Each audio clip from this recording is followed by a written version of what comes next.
Okay, I think we're ready.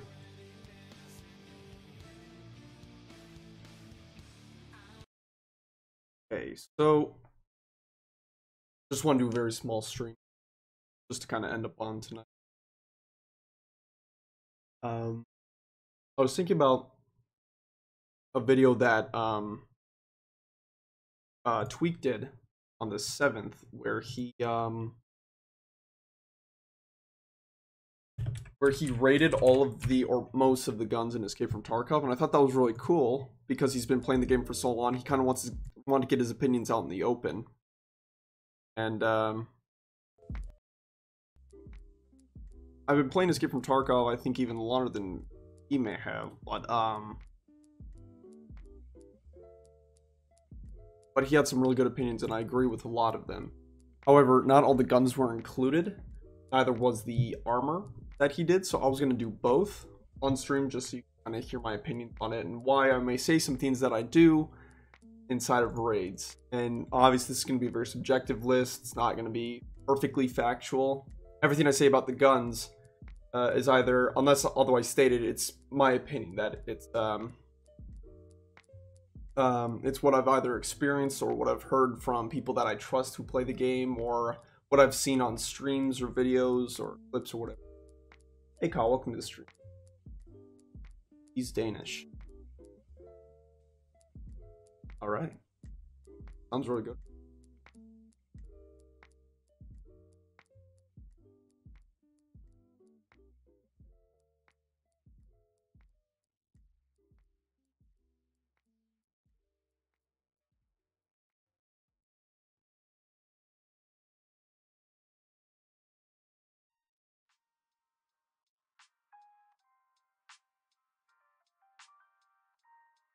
Or had one, just thought it was relevant. Oh.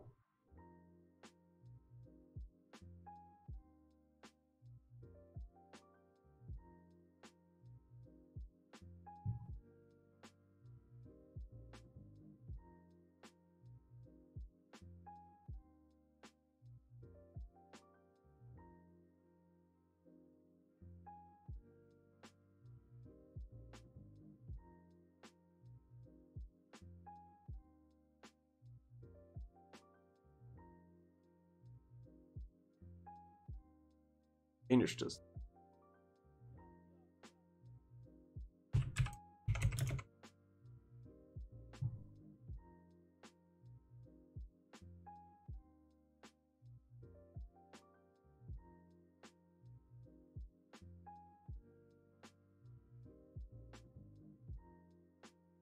That looks good.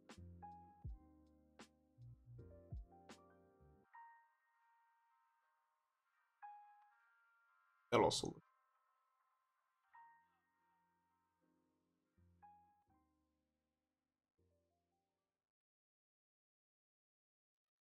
But cheese Danish is. Looks really good. I don't remember the last time I had a cheese. That has good presentation too. I like the cinnamon on it as well. That looks really nice. 7 stars out of 3. Serves 10 to 12. So I guess you can eat a lot of it. Or makes a lot, excuse me. It's S tier, grounds shotgun S class. I wasn't going to do ammunition because there's a whole chart on ammunition already made by No Food After Midnight. You can kind of pick and choose whatever round you really want to use. Even though normally late game or late patch armor pen rounds are the best. Well, flesh rounds are like the best to use early game. So I wasn't going to rate the ammunition because it has everything already there, and I consult that for information. So I'm not going to pretend like I'm the expert after I just utilize somebody else's. I do want to talk about grenades specifically though, based on my personal experience, consistency, as well as some of my my concerns with grenades. Well, I'll go ahead and start with grenades actually, now that you bring that up, Ka. So I think the one I want to start with, like the grenades up here to start. So we'll start with the explodey boys, and then we'll go on to the not explodey. So the F1 grenade, that's the one that has a ton of fragments, a ton of power. It's just a heavier grenade, so you can't lob it as far. Frankly, when you use grenades, you're normally trying to flush somebody out of a room, trying to create a diversion, or even just make noise to draw people to you. But normally if you're trying to flush them out of the room, you're close enough to be able to lob it in a room, so range doesn't really matter with grenades, I feel. That's from my experience. But the F1 grenade, it used to be able to like kill you through walls. Even nowadays, if it explodes just a little too close to you, the force just kills you. Got a ton of fragments. You can hear fragments from the F1 flying everywhere after they explode out in an open area. And yeah, I feel like they're the best grenade.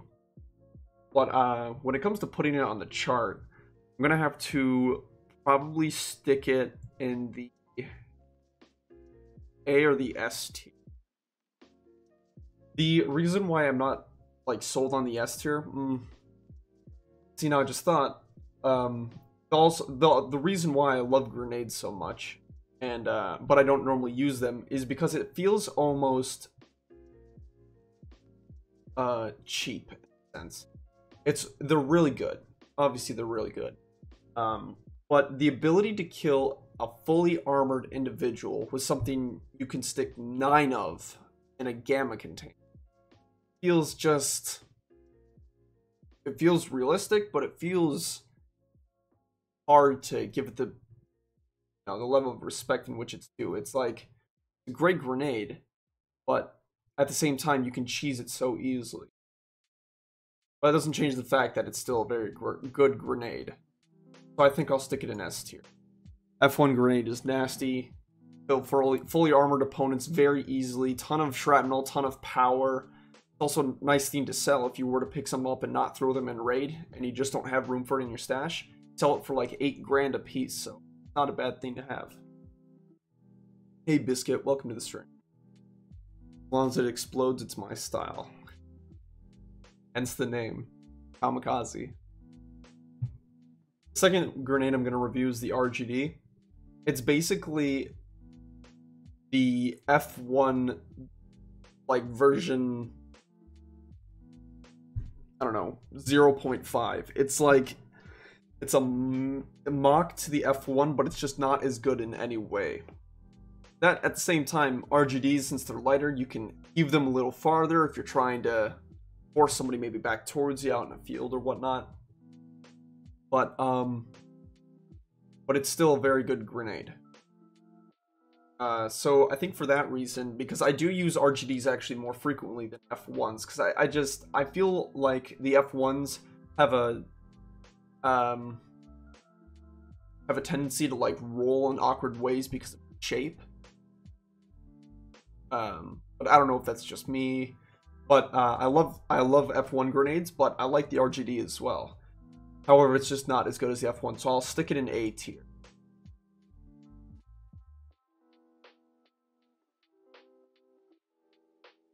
I haven't saved your ass, Kame style. Pyrrhic victories. Do they count? Did someone say RGB grenade? RGD. RGD 5. Hand grenade. It's a not improvised. It's a cheap Russian style grenade.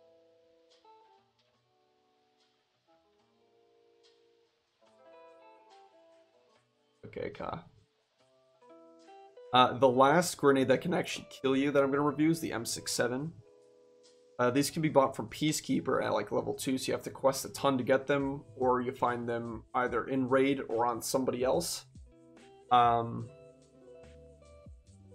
These grenades are super light, so you can throw them like a mile. But frankly, when it lands, you have like a year and a half to get away from it because it takes so long to load. The fuse on it is so long, so it just feels so weak. With an F1, that shit hits the ground, you know you have like a second to get away from it, otherwise you are dead. So when it comes to flushing people out of a room, chuck the F1. With an M67, you could chuck it in a room. They could run out, shoot you, go over and start looting your body before the grenade even explodes. And they're actually very expensive. They're actually, I think, more expensive than an F1. They're $95 and translates to about 111. It's almost 10,000 rubles for a single one of these M67s. So based on its price, my personal experience, as well as its effectiveness, I'm gonna stick it in. I'm gonna stick it in D. The reason why I'm not putting an F is because it is still a grenade and it can still very easily kill someone, flat out. And it's actually kind of fun to take the M67 and just heave it like a mile, like to the point where you throw it and then you can't see where your grenade even lands, and you just see this like explosion that is kind of cool for that reason. So I'll give it a D rating, not an F rating. Yes, it does. RGB grenades for your desktop build. I do not want grenades next to Bulls and fatal rainbow confetti. Oh, that's what's happening at Card. In Tarkov, does facing away from the grenade make a difference? How so? What do you mean? D. Okay. Like I said, D. Yeah, Biscuit, what do you mean? Do you mean, if you look away, does it hurt less? Depending on the range of the... If the grenade is inside the lethal range of your PMC, it doesn't matter. If it goes off and it's too close to your PMC in an open area, not through a wall, not through a door or anything like that, is a very, very good chance that it will just straight up kill you, regardless of what you do. However, just outside of the fatal range, if the grenade goes off and you're not looking at it, or you have like a face shield or something like that, there's a chance that the shrapnel hits your helmet and your armor, and it'll save your life. So, yeah, there's that chance. At the same time, I wouldn't rely too heavily on that, because that fatal range compared to the harmless range is like tiny. That range at which you get hurt by a grenade but it doesn't kill you, I think that's only happened to me like a handful of times in the entirety of the time I've been playing Escape from Tarkov. So definitely not reliable to say, oh, grenade's about to explode, spin around. You just have to get away from it. That's what I always do. Even if it ends up getting you killed, I think it's a safer bet than just hoping. Because all the other times that you just sit there and you're like, oh, there's no way that grenade's going to kill me, even though it's right in the hallway right in front of me, it ends up killing you if you just sit there. So, grinning and bearing a grenade at close range is probably very ill-advised. So, hey, Gutter, welcome to the stream. Good morning to you too, man. Like, Ara, if you dive down with your feet to the grenade, you're exposing less vital organs to the shrapnel or something like that. Yep. At the same time, this is a video game, so. Also, if a grenade lands in the fatal range and your legs are inside the fatal range, but your torso is outside the fatal range, it'll black your legs, but you will stay alive. So, it's actually sometimes even more effective if a grenade's going to go off and it's too close to you and there's no possible way you can get away from it. If you lay down facing away from it, there is a chance you could live. So maybe laying down facing away from it. If you lay down and you stick your face right next to the grenade, obviously you're not going to come back from that. If you can see the smoke immediately after the grenade, like as it explodes, you're dead. So you face away from the grenade and run. Just get away from the grenade. That's what I'm saying. Just get away from it. Black both your legs, can you only crawl around? No. If you black both your legs, it just inhibits your movement, and when you run, it hurts your character. So all you need to do is pop painkillers, so then you can run and you don't have to limp. But if you do run, you end up hurting your character just slightly at a time. However, the more you run on black legs, the more it damages you, so... that's all. Anyways, moving on. Next grenade is the Zarya grenade. This is the flash grenade in Tarkov as of the moment, as of patch 0.11. It's the only grenade that is, well, it's one of the two grenades that's non-lethal, but can still very easily get you killed. Zarya, I've had experiences where I've chucked it in a room with a guy, it would go off, and then they would just perfectly dome me. I had experiences where I'd take a Zarya, and I'd chuck it in a room, and it would blind them, and then all I would hear is them unloading to the wall next to them, because they're totally blind from it, and then I just run in and pop, and they're just dead. So, I'm going to say that Zaryas are insane, if you know how to use them. But in my experience, however, I guess I don't know how to use Zaryas really.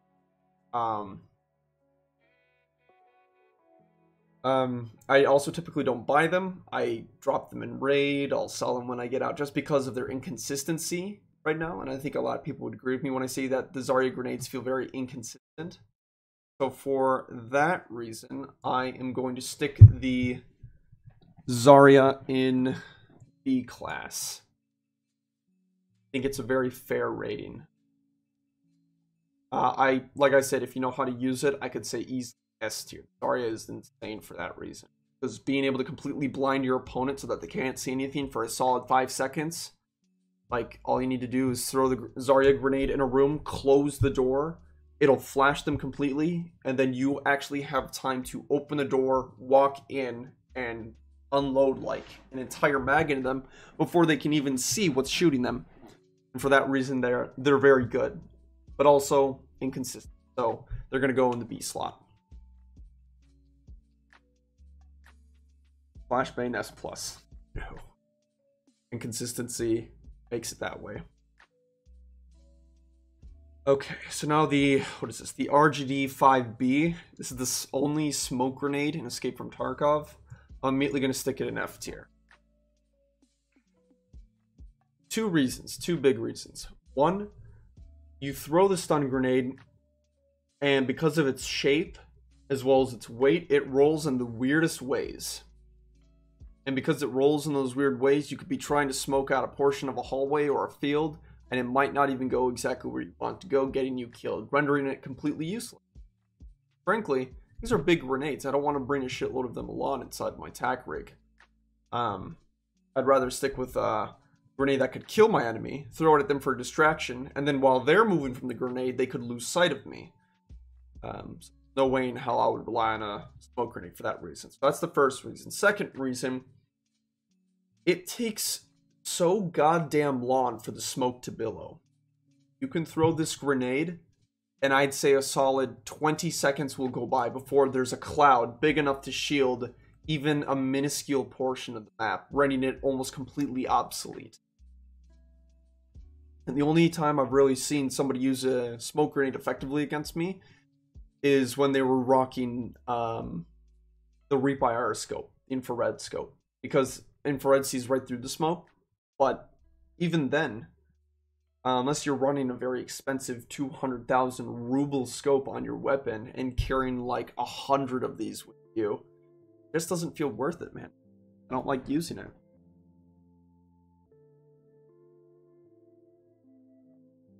I have a theory for the Zarya that might make it more consistently used. Go for it, Gutter.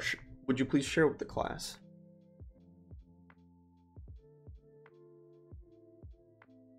Flashbang makes people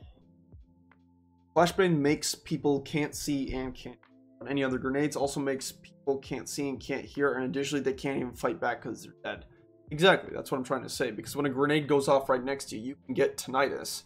As well as that it's so loud that your headphones and your ears will adjust for the loud noise incoming, and you'll tune out all the ambient and slight audio, which means that if they start to crouch walk or whatnot, you could completely lose track of where they are around you. And that's for something that's cheaper and could flat out just kill your opponent if you get it in the right area. So there's absolutely no reason for the Zarya to be like S or 8. For me, anyway. For me. Love the IR scope. I agree with you 100%, Ka. It's a very effective, very fun scope. The only problem with it is its price. as well as the fact that it's a 1 slot, so if somebody kills you, they can just take that and gamma it. Almost no penalty themselves. Smoke Zarya combo. Smoke the door, then as soon as the smoke starts to build, flash the doorway. You can't risk looking away from the smoke because it's guaranteed death. Get the flash inside the cloud and they're forced to deal with the flash. It's good in theory. The only problem is the moment you throw the smoke grenade in there, you also give them the opportunity to juke you. When I say that, because the smoke grenades billow out inside of doorways and whatnot, and inside of buildings it conforms outside through the walls. The smoke will actually grow to such an enormous cloud that if you sit there for so long without an IR scope, they could very easily crouch walk, stealthily walk through the smoke like around a corner before you even know what happened. So then you move in that room, you flash it, and nothing. There's no one in there, and then you could even end up getting killed, or and all of that is just a lot of wasted time with the smoke grenade. I'm not a fan of them. That's just my opinion. If you have a different opinion, that's totally fine. But that's just how I deal with this. Not a fan. I collected how many? Too many. But the point still stands. Never tried it, but it's a theory I want to try. We got time. It's a perfect idea. In theory. Alright, chat. We're going to move on to the guns. The guns I'm kind of excited for because I've been wanting to talk about this for a while. And the first gun that we're going to review, because it's in alphabetical order and I stayed up for a long time trying to get this entire list of images and its gear system set up. ADAR. ADAR 215. It's a 5.56 weapon. Find it on scavs all the time. And if you're late game, I like to buy the ADAR just to take the barrel out of it. The 406mm 5.56 by 45 barrel. This gun is extremely good. And I say that for 2 reasons. One, you can mod it exactly like an M4. Exactly like an M4. You get little to no recoil even with your tap firing. Sometimes your semi-auto tap firing can be faster than an automatic M4, depending on how good your trigger finger.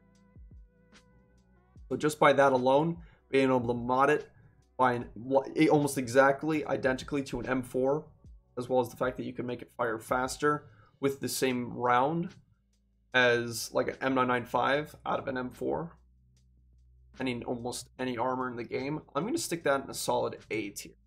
When I'm a scav and I have an ADAR, I always seem to do pretty damn well.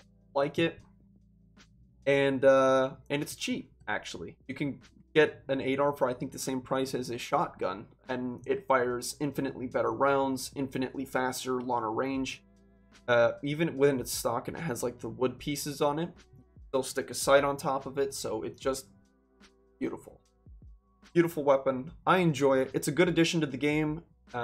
It doesn't feel broken. It doesn't feel abusable or anything like that. It's just every time you hear an ADAR, you think, oh shit, that's an ADAR. You have to be careful for M995 or even like 55, 5 HP rounds coming out of it, flesh.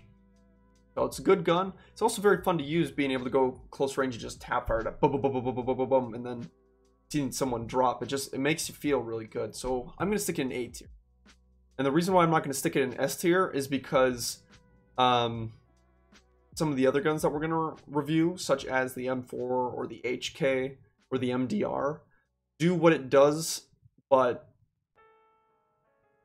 pretty much perfectly better than the AR itself, whether it's automatic, customization, or recoil control, or not having to spam click. Sometimes people don't like that. But in my experience, I don't mind it. That's why I'm going to give the ADAR an A tier.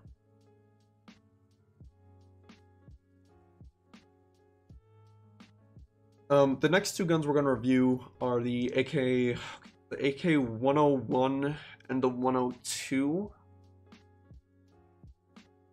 AK-101, 102. You can tell by the magazines, these are 5.56 guns. These use the same round as an M4, an HK, an ADAR, and MDR. But they're an AK variant too. I love these guns, and every time I get them, I actually either completely kit them out and them with M995 or I'll even sell them because they're just worth so much. And so for that reason, I like them both. You can find these on like Reshala in game, and every time you get those guns, normally take that gun over any of the scav guards just because of how kitted it is, and also how effective it can be against even armored opponents with the tracer rounds that he comes with. Whether the stock is stationary or foldable, I love this gun. I just haven't used it a whole lot. For that reason, if you stick M995 in it, it's just as good as an M4. If not even better, because there are more attachments, more ways to customize your weapon as an AK than an M4. So for that reason, I'm going to actually stick both of these in A tier. I like the gun, it's effective, and if you can run it properly, it's really good. It's very, very good. It's also very interesting to be shooting an AK with 4 rounds. So it can very easily throw your opponent off if they hear an AK. They're like, oh, it's just an AK. What's the best round they could be? Like 7N or BS, like possible, but they're probably using like BT, especially on customs. They'll rush you, and then you can get M995 right to their face shield. So it's kind of a good bait and switch weapon. So I'll stick in A tier. Not S tier though, just because, frankly, I haven't used it enough to properly assess it or perfectly assess it. The next two AKs I'm going to talk about, I believe, are the 103, 104. These are the 7.62 variants. One of them is an extremely compact version of a 7.62 AK, so it's a 2x3 when you fold the stock or remove the stock. And then the other one is the 2x4 if you fold the stock or remove it. This is a AK that shoots the 7.62 round. Every time I've ever seen this gun in Escape from Tarkov, it's either on somebody who just killed Scav Boss and wanted to take their weapon in, or it's on Scav Boss themselves. The gun just doesn't seem that good. The rounds are expensive if you want to get the good BP rounds, and even when you get the BP rounds, there's a lot of recoil on these guns, even with their fully modded. And it feels just kind of janky. I don't really like them for that reason, which is why I'll either actually leave them behind or end up selling them when I get out of raid. So I think for that reason, I'm going to take both guns. I'm going to stick them both in. 7.62 AKs are fun to use, but because of the recoil, even when they're fully modded, as well as all the times I've used them and their consistency, plus since you're running into armored players and you have 7.62, you're gonna really have to chew through that armor before you do any serious damage. So it just does not feel like a very effective weapon. So I'm gonna keep them in C tier. Feel free to put your comments or whatnot in chat so I can kind of see if you say something that changes my mind. I could very easily swap categories up or down for any of these weapons. And after I place all the weapons, I am going to go back through, kind of adjust, just to make sure that I get everything perfectly.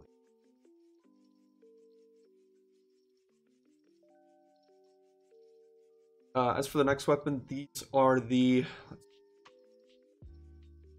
This is the 105 and then the AK-74N. They're very good. 545 AKs, use them a lot, feel consistent whenever I mod them out. At the same time, the AK-74M's fire rate is just filthy. The ability to just go in with a fully modded AK-74M that's fully kitted and loaded with like BS or 7N39 and spray rounds faster than like an M4 at someone that's sometimes even more deadly, just feels so good. So I'm going to stick the AK-74M in S tier. I love that gun. I really do.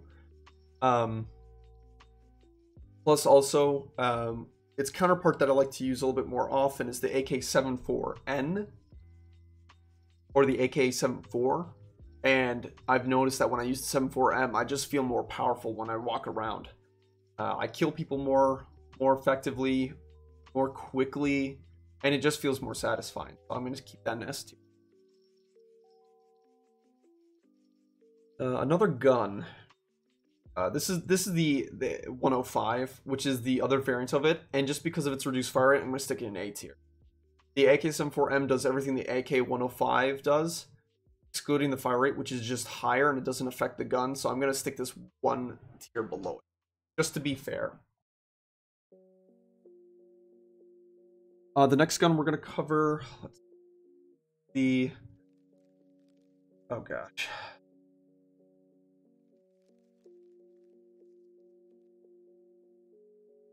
I can't tell if it's got a fixed stock or whatnot. My images didn't render in properly. But that is okay. So we'll say that this one is the I can take a look. I have Tarkov open right now. It's got the slightly grayed out grip for an A. Okay, so that's the 74N. So the AK-74N, because it has the built-in dovetail mount, so you can stick like a PSO, OKP7, as well as like Cobra mounts and Plaid mounts on it to stick any sight you want on top if you don't want to use the tactical Tellula. It feels like a very good weapon, but yet again, even when you reduce all the recoil and whatnot, it's still got that reduced fire rate. So I think I'll stick the non-dovetail and the dovetail gun both in A tier. Very good weapons, very effective. You can always find ammo for them in raids or hatchling, and you were to find one weapon crate, you can pick it up, you fully load it, and then even if you find like attachments in raid, like a suppressor or a rail system or a sight, it's a good weapon. Honestly, it's really good. This is the AKMN. And the reason why it's the AKMN and not an AKM or otherwise is because you can see right here it's got a dovetail mount on it. This is the AKM variant that allows you to stick a PSO on it. Yet again, it's a 7.62 gun. It's got a lot of recoil. Sticking a sniper scope does not really help. So for that reason, I'm going to stick it in C tier. Not a fan of the gun, honestly. Compared to other AK variants, no reason why I would use this. Especially since it's a 7.62. Like I said, with the amount of recoil, the requirement to stick an OKP, fine. But then you try to stick like a PSO on it, and just you have to really tap fire very quickly or very precisely to get anything done really with that gun. And also, I only ever really use these guns if I were to find them in raid. They're just cash to me. I don't really use them or take them out. This is the AKM, and I really like this gun. When it's fully kitted, or excuse me, fully modded with BP, it feels really fun. You get BP rounds in it, you get like an MOE stock, a suppressor. It feels good. At the same time, it's also 7.62, and the best 7.62 round is still not as good as the best 5.45 round, and you're dealing with more recoil. So don't get me wrong, it's a very good weapon, but I am going to stick it in B. Like I said, I love this gun. Every time I find it in raid, I'll try to make off with it, just because I love kitting out the AKM. Close range, killer, but then when you engage people at long range, the increased recoil on the base gun, or even with the modded gun, it's just a little too much for me. This is a AKMSN. It's got the dovetail mount with a foldable stock. Stick that in C tier along with the AKMN. Just because it's got now the stock that's not nearly as stable.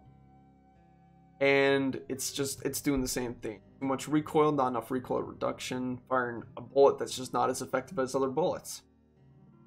Same thing with the AKMS. That's going to go in C tier. Just because it's like the AKM in every way. But it's got less recoil reduction, so there's no reason to put it on the same tier as something that's better than it. This is the AKS74N. So this has got an AK, just like one of the M4Ns, but it's got a dovetail mount and it's got a foldable stock. Yet again, I'd rather use one of the fixed stocks just because I don't like how compact I don't like compact weapons because it's easier for people, if they were to kill you, for them to just fold it up or remove the stock completely, stick it in their backpack, and then they can make off with it. There's really no reason. So I'm going to stick that in... I'm not actually sure. I kind of want to stick it in B tier. Then again, I'm not a big fan of it at all. And it just seems so obsolete compared to other weapons. So I'm going to stick it actually in, along with another counterpart without the dovetail mount. I just don't like those guns. I don't like using them. I don't like, even when you go up against them. Like, it just seems that people just don't ever have these modded weapons because they're just not as good as the other AK counterpart. So, stick them in D tier. Hey Matt, welcome to the stream. Guess what happened? What happened, man? Tell me. This is the AKS-74UB. Tell because it has got a dovetail mount, and it's also got a suppressor on it. These are the guns that you normally find in raid with the suppressor already on it. When it comes to getting these weapons, I like this fact that the suppressor's on it, because if you're not as geared and you have a loud gun, you basically find an AKS with the ability to take the suppressor off of it, maybe the mag out for the free 30 BP rounds. But yet again, I've never really ran with this weapon perfectly modded, just because the dovetail mount on these guns, without all the possible recoil reduction, it just feels too jumpy. And anyway, if I were to stick a gun on one of these AKS variants, I would normally just get one of the top rail systems, so I can stick like a Weaver or a Belomo, so I can go close range and spray people down where the recoil makes it possible to kill people. It's at long range, you're going to have to tap fire. And against other guns, where even when you're laying down, it jumps too much compared to like an M4, when you lay down and it's just a laser beam, really no reason. But it does spawn with a suppressor. I'll stick it in D tier, not F tier. So that I get this variant right. That's the 74U with the cherry handguard. The AKS-74U. You're a hatchling, you find this gun, you got 30 rounds of armor piercing 545. And it used to be incredible. Even now, I don't really mind it at all. Against armored players, even with level 3 face shields, you can very easily kill them. You can leg meta, and it's a free gun. So I think for that reason, I'm going to stick it, because of my experiences as well with it. I've gone multiple times as a hatchling into like customs or shoreline or interchange. I found this AK, and I've either killed a scav or a player, booted up, and just gotten perfectly rags to riches off of this weapon. So I think because of my memories and whatnot with it, I'm going to stick it in S tier. I like it. Even though you can't customize it like some of the other base AKs, the stock AKS-74U is one of my favorite weapons to use. I like it a lot. Just when you fully mod it, take it back down and beat. Then you have money for other guns, so why not get a better AK? So, just the stock AKS-74U, then S tier. I like it a lot. Okay, this next AKS variant, this is the, let's see, this is the AKS-74U. Is this the UN? Is there a dovetail mount on it? Yep, this is the AKS-74UN. So this allows you to stick a PSO scope on this gun without a lot of recoil reduction. Not a good weapon at all, really. Comes with 30 rounds. If you want to use at a close range like an AKS, that's just fine. So finding this in raid, if you're a hatchling, is the only instance at which you could be grateful for. Every other time you find this gun, normally trade it out for like 2 rolls of shotguns, maybe some rare items, some meds. I feel like I don't really use this weapon, and there's not a lot of point to using it. You can get an AK and you want to put a dovetail mount on it, why not use one of the 74N? More stable, less recoil, and it allows you to do the exact same thing for around the same price. For that reason, I'm going to stick this weapon that feels just super obsolete in F tier. Don't like it. Not a very good AK variant, and there are plenty of other ways to get perfect kills than get an AK with such inconsistent results. This gun is the APB. It's basically the APS, which you see on the right here, but the APB is suppressed and you can put a stock on it. The round, based on its recoil, the round that you fire, even if it's a flesh round, and how much it got nerfed recently, not a very effective weapon at all. It's fun to use, granted, against people who are unarmored because they die extremely quickly, and it's very satisfying to hear all the bullets hitting flesh and not just like smacking against walls or armor. But even that, it just doesn't feel like a very effective weapon. Along with the APS, just too much recoil for just not enough power. So I'm going to stick them both in F tier. Every time I find them, they go in my pistol slot, and then I get out of raid and I sell them immediately. I never keep them, I never mod them, I never use them. Because all the times that I have, I've either died with them against even a slightly armored opponent with like 3M and like a coal pack with a face shield. It just doesn't kill. It just doesn't pen anything. So they're going to stay in F tier. Random unrelated comment, but apparently bismuth crystals and the elemental equivalent. Bismuth crystals is the elemental equivalent of RGB. Thank you for that random comment. Thinking about sticking them in your computer along with some RGB grenades. Looks so pretty. The next gun I'm going to review is the AS Vol. The AS Vol's round, the 9x39 round, is flesh rounds, black legs, black arms, black stomach, chest in like one shot if you hit them without armor. Even when they have armor, you can use the SP6, the BPP, or the SPP rounds, and they shred people. Spray through Altons, spray through Vulcans, Oscars, forward armor, doesn't matter. You just rip through them. Barely any recoil on the base gun, and because every time you find these guns, you keep them because they're expensive. And they're fun to use because, you know, they kill everything and have no recoil.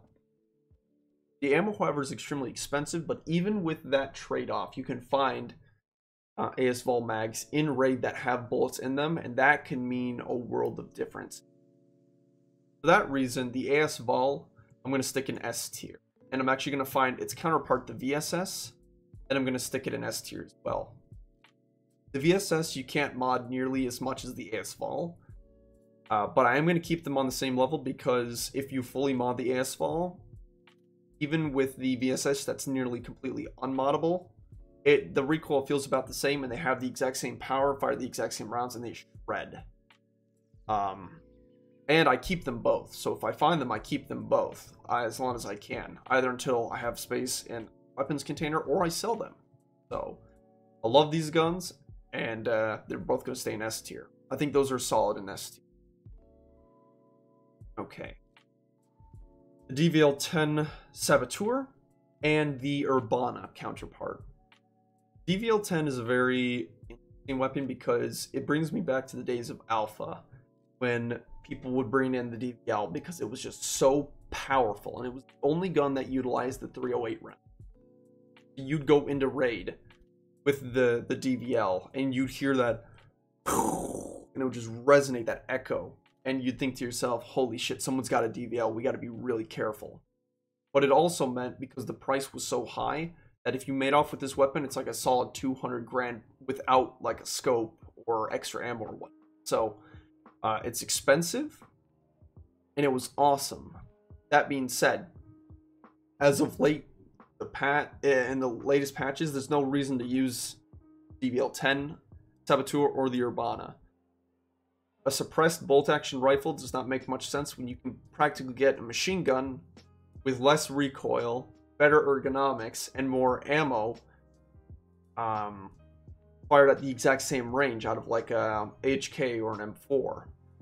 So because of its price drop, as well as what its prices used to be, even when with the suppressed barrel, I'm going to stick it in C tier. Its round is good. Its rounds that it shoots are really good. course, it's bolt action, so you don't really need to worry about recoil. But honestly, when you can use like an M4 or an HK, not a whole lot of reason to use this gun.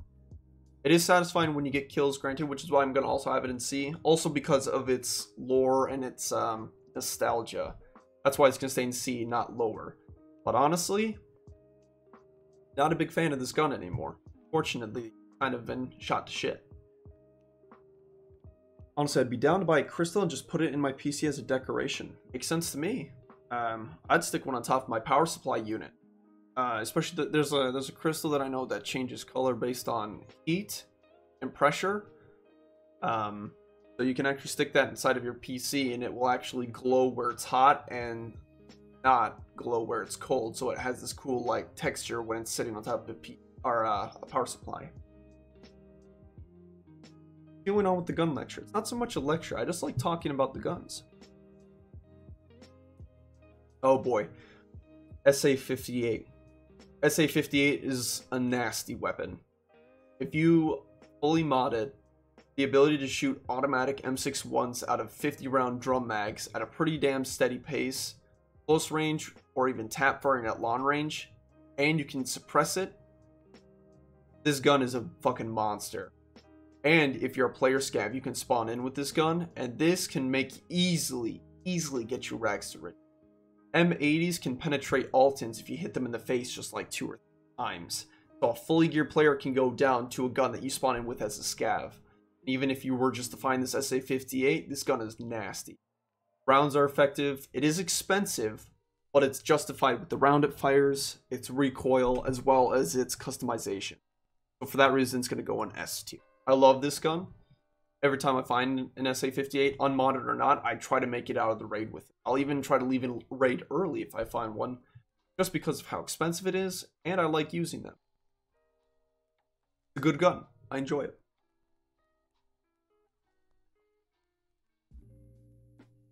The wire on the right side of my headset snapped. It just took you 12 minutes to tell me what happened. Yo, Chief, guess what happened? 12 minutes later, the wire in the right side of my headset. Sorry to hear that, Matt. But I'm pretty sure that snapping a headset wire doesn't affect your internet. So get fucked, Matt. Or pre-nerf CSGO R8. Exactly, man. Exactly. The R8 in CSGO before the nerf, you could literally one-tap people with that at any range.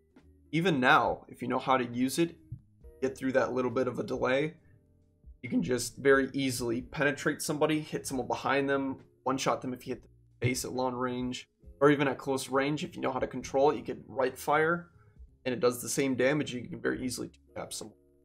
Good gun. But moving on to Tarkov weapon. I believe the one on the left, this one is the Glock 17. This is the semi-automatic version of the Glock 18C.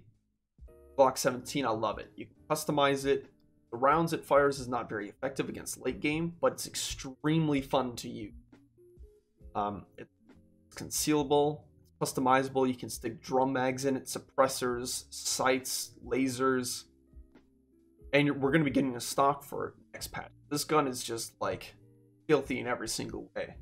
It's pretty expensive compared to other pistols, but it's not too expensive.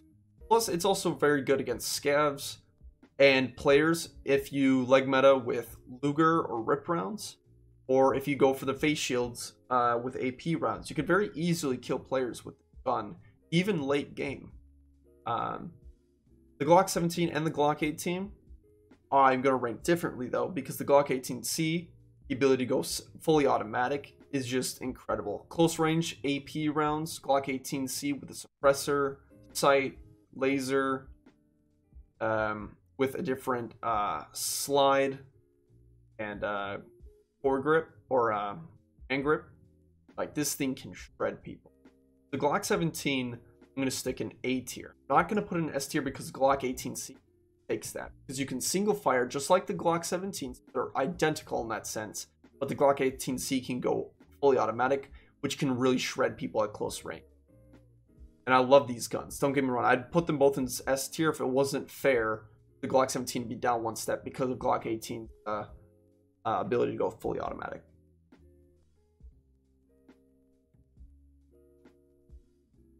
Missed my other message saying it broke. Oh, I didn't miss anything, man. I've got Restream right here. I didn't miss any messages. You know what the Type 1 energy sword? The Type 1 energy sword is Halo? Energy sword, I think of Halo. That phrasing? What phrasing? Type 1 energy sword. Big peanut energy, therefore big dick. Yeah, boy. Halo sword. Yeah, dude, that sword is nasty. S tier. Get close enough to anyone. It's a melee weapon, so you have to get close. If you get close, it's a one-shot. Like, filthy. But when it comes to going against like people with like sniper rifles or shotguns at close range, I don't know. Even with the commando, I'd still put my money on the energy sword. S tier. It still kind of works. I just can't hear out of one side. So I'll get off and just seeing how it sounds without it. Help me test something real quick. I'll help you test after this.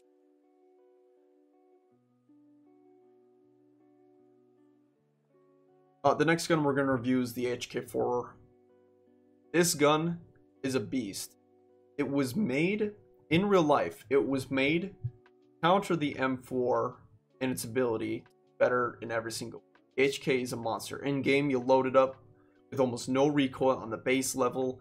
60 round mags or 100 round mags or 30 round mags, 10, 20 round mags, it doesn't matter. You stick M995 in it, spray someone down, it's a monster. You can do it at long range, you can do it at close range, you can do it at medium range. You can get short versions of the HK, you can get huge versions of the HK, you can suppress it, you can completely mod it out, everything down to the internals. And for that reason, that's going S tier. That thing is a monster. It's my favorite gun, Escape from Tarkov, and it, I believe right now, as of patch 0.11, that gun is the best gun in the game. It kills anything you shoot at with almost any round. You could be using tracers, flesh rounds. You just spray them enough and this gun will shred them. And the way it sounds when it's suppressed or even not suppressed, it's so satisfying. That gun is just like S+ tier. All right. Let's see, the next gun we're gonna review is the Keter B. This is the Keter that has the suppressor. This gun is fun to use. It uses the same round as the APS, Makarovs, and the PBs and whatnot. So it's not nearly as effective, but it's a good flesh round. And if you get close enough to someone and you spray them in the legs, it's really good. I used this on labs, actually, as a joke. And if they're not wearing a helmet, you can very easily, because of its controllable recoil, hit them in the face.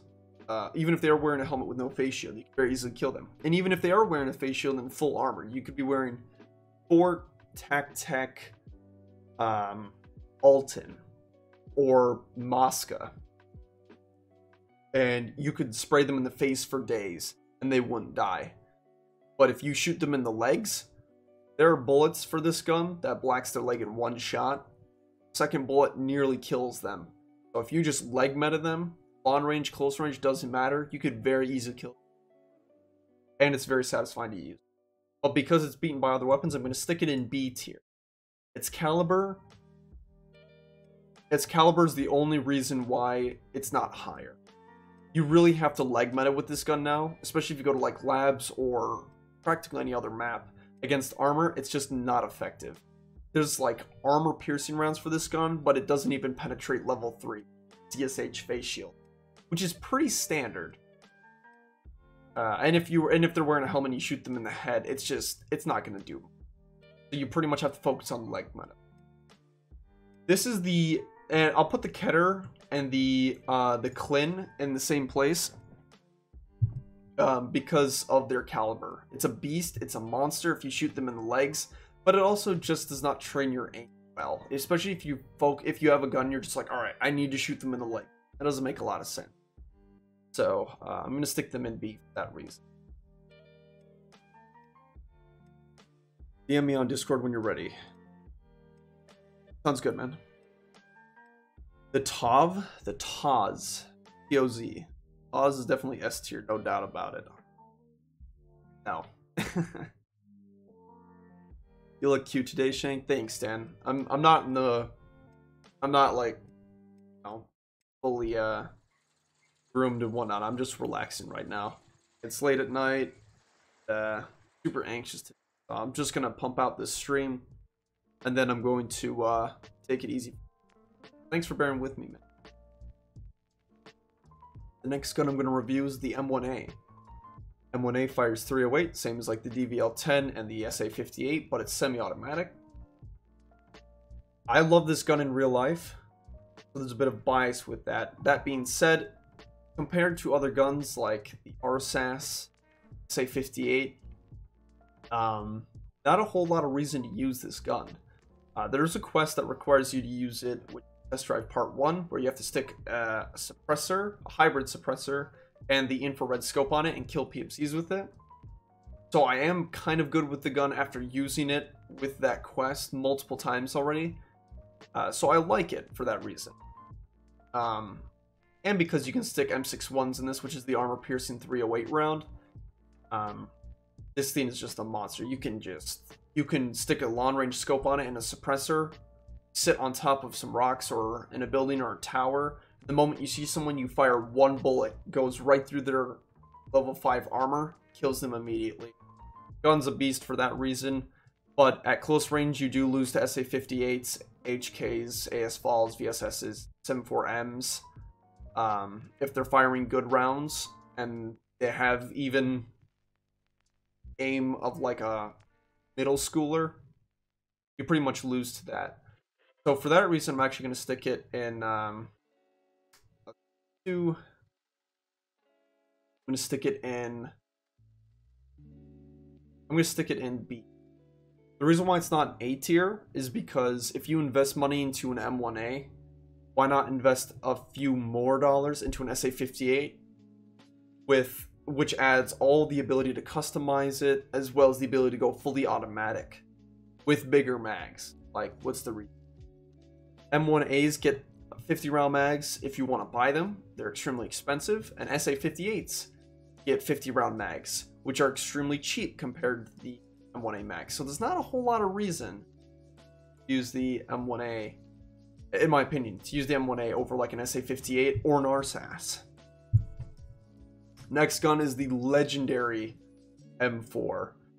This gun is known. You hear the M4, you hear it across the map, you're like, dude, someone's got an M4, we gotta immediately be careful. Watch out for M995, M855A1s, because this gun is a beast. Fully automatic 5.56 against armored targets, unarmored targets. This thing shreds. You can customize it for days. It's a cheap weapon. It's like $600, which is like 60,000 rubles. In comparison, these AK variants are half that price and not nearly good as this with its ammo. And the gun is iconic. M4s are known around as being like the America weapon, and I love this gun, so I'm gonna stick it in S tier. It deserves that. It really does deserve that. Not much more can be said about it, honestly. Beautiful weapon.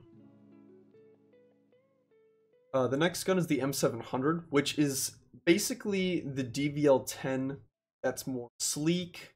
I believe it's cheaper, and it's a monster when you shoot this. The DVL-10, when you shoot it off now, maybe it's just because I'm used to it, but when you shoot it off, it sounds beefy.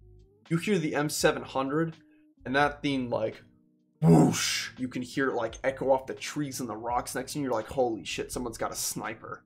Like, this sniper feels more fluid when you shoot it, not nearly as much recoil, just because, I don't know, body seems more sleek, and it doesn't look like this weird, retarded-looking weapon. You can very easily find it in raid, got a suppressor and a short barrel, and it's the same size as a shotgun. It sells for like 4 times the cost. Beautiful gun. I like it a lot. I haven't really used a whole lot of it, but when I have used it, it has not let me down. For that reason, I'm going to stick it in the A tier. Sniper rifles this patch have been very inconsistent. Not a whole lot of reason to use them when you, like I said, when you use HKs or BSSs, M4s, 74Ms, SA-58s, blocks. But the M700 is a lot of fun. And it's a good step up from the DVL-10. All right, the next gun.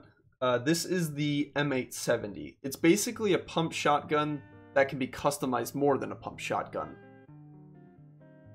I like the gun.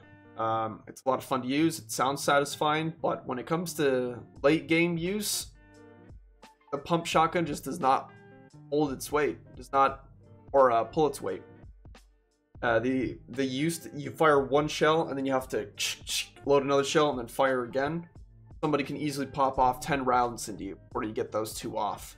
And 2 shots is at least the minimum requirement to kill someone with this gun. Because you can very easily also hit someone in the face at long range with this gun, with buckshot, and they will survive. So for that reason, I'm going to stick it in C tier. It's compact, it's a fun weapon to use, but the buckshot and even the slugs just does not hold up even when it's customized against people. It just does not feel like it packs enough punch, you know? This is the Makarov with the threaded barrel. The Makarov and the threaded barrel Makarov are both going to go in the same category, which is actually beat. And no, it's kind of a crazy thing.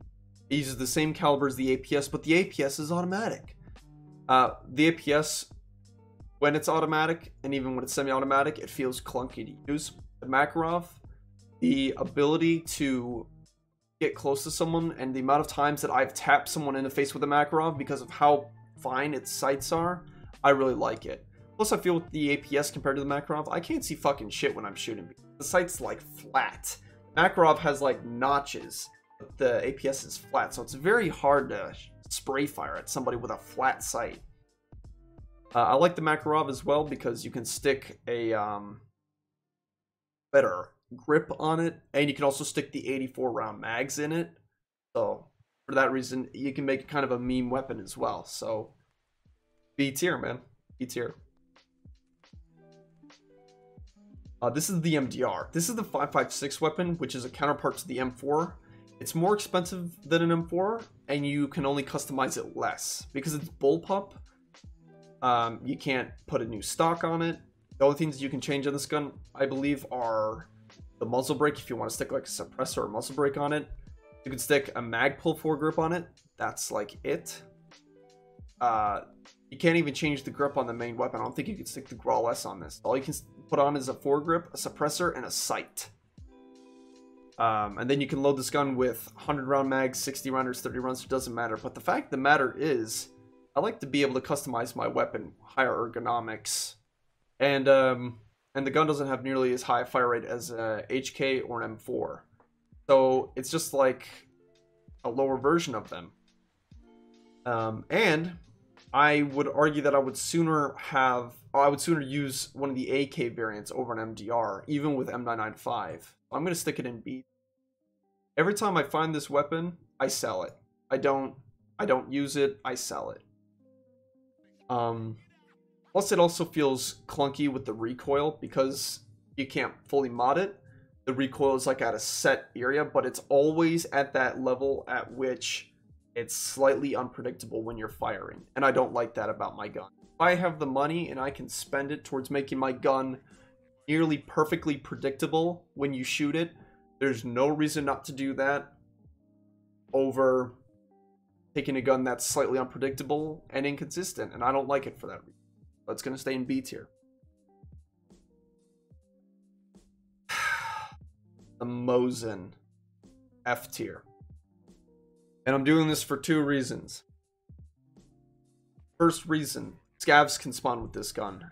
Scav spawns with LPS GZH, they can one-shot you. One-shot you.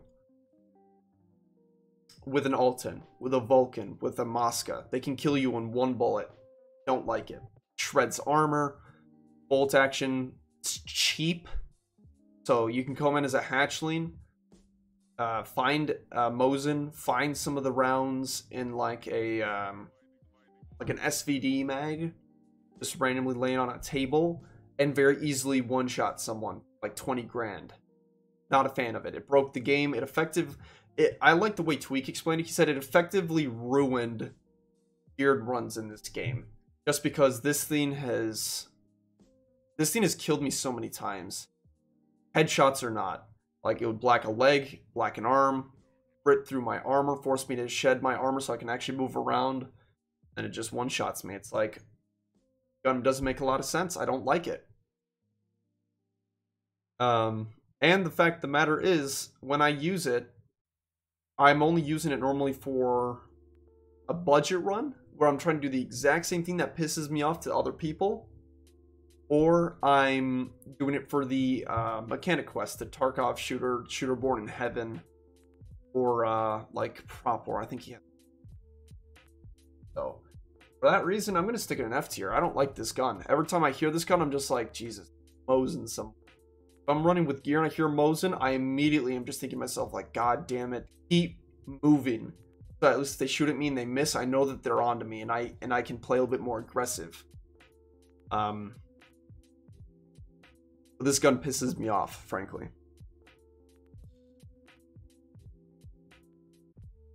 I think I figured it out. Maybe I'm gonna do some more testing myself. We can test tomorrow. Have a great rest of your stream. Thanks, Matt. All right, man. Take it easy, sleep well, and I'll see you tomorrow.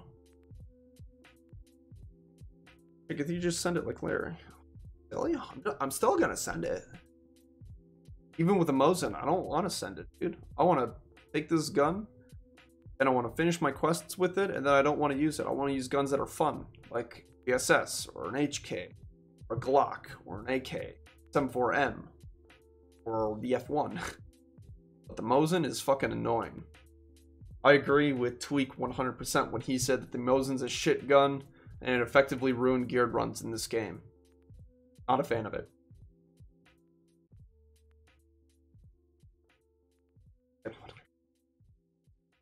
This is the pump shotgun. This is the MP133.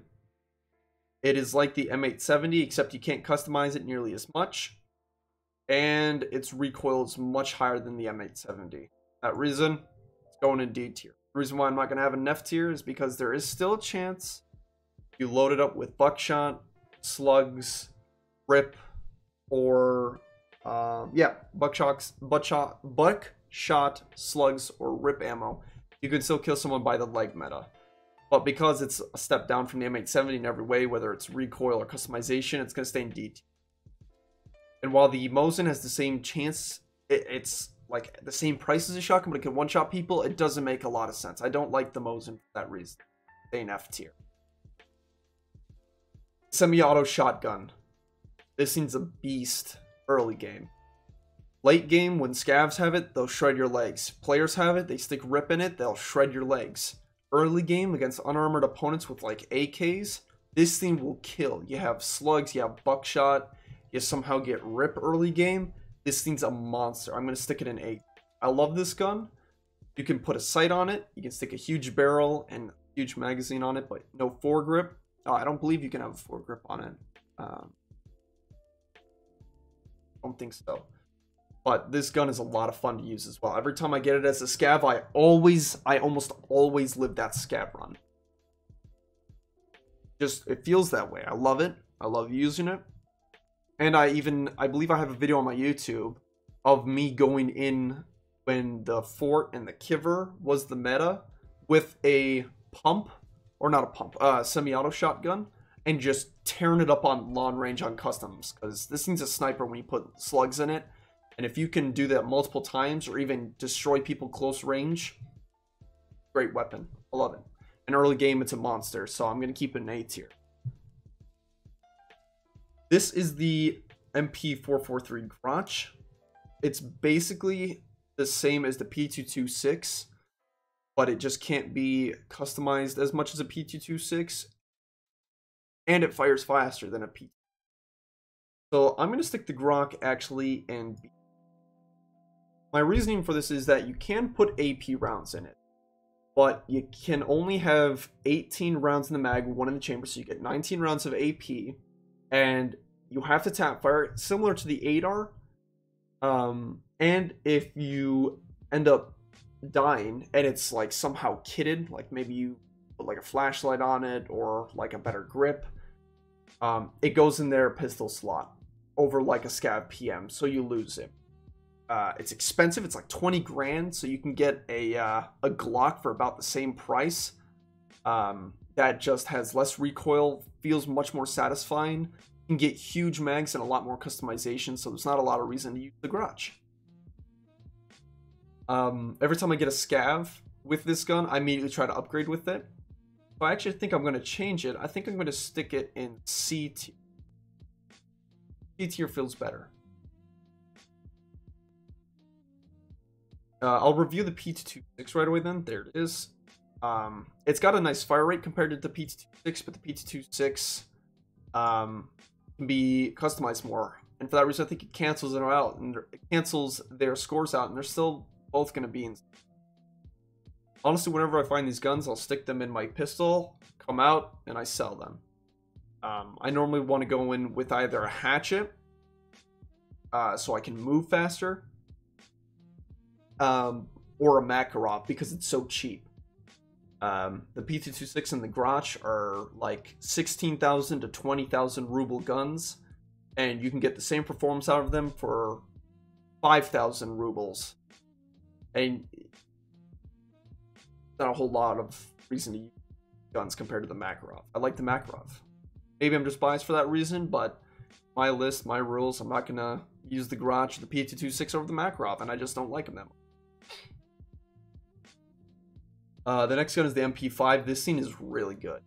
You can stick 50 rounders in it, suppressor. You can get the variant, the MP5 SD, which is Lawner, with a scope, a drum mag, and you can change the stock on it, so it has little to no recoil, and the grip. You can put rip rounds, which black limbs that aren't armored in one shot. You can stick AP rounds that go through level 3 face shields on a ZSH. A fully geared person can die with a 9mm weapon. It's a great weapon to have. Good fire rate. You can switch between single fire, so you can tap fire at range. You can go fully automatic close range. You can do burst if you want to, for some reason, use burst. I don't use burst on the weapons. This gun is awesome. I love using it. It's great early game as well. If you get some attachments on it, you can very easily wipe entire groups of people with 30 rounders. So I'm going to put in the same category as the Glock 17, as well as the ADAR. It feels like a great weapon. It's consistent. Every time I use this gun, I get kills with it. Every time I hit people in the chest and they're armored, I don't kill them. So it's forced me to really get precise with this weapon and use it very well. And I like it. I like the weapon for that reason. It's got a good rate of fire. It's cheap. It's a good weapon. It's an A tier weapon. This gun is the MP7A1 and the MP7A2. The MP7A1 is a very ambitious weapon. That's what I can say about it. When it first came out, you put AP rounds in this thing. Didn't matter what they were wearing on their head, they were dead. It would penetrate pretty much any armor in the game. It shreds armor even if it doesn't penetrate. So it makes their armor useless. The fire rate on it is insane. You can customize it. You can customize the A2 a lot. The A1 you can customize pretty well with huge mags and a sight, and that's about it. The A2 you can put a foregrip, sight, better magazine, lasers and whatnot. It's a beautiful weapon. It's a great weapon. It's compact. You can stick one of these things with 40 rounders, a suppressor, a scope. You can stick that in a gamma and still have room in your gamma. So it's awesome for that reason. But if you're running it against like an M4 and the guy with the M4 has an Alton and you have this gun with AP, let me just clarify.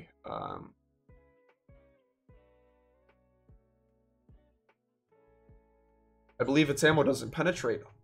Yeah, AP rounds, you got a 4 chance penetrate, or a 5 chance to penetrate Alton. Pretty good, but even then, like, I don't know, compared to M4, when you go up to like M995, this thing just shreds compared to the AP. Look at that. Or that if you go for like SNB rounds out of a Mosin.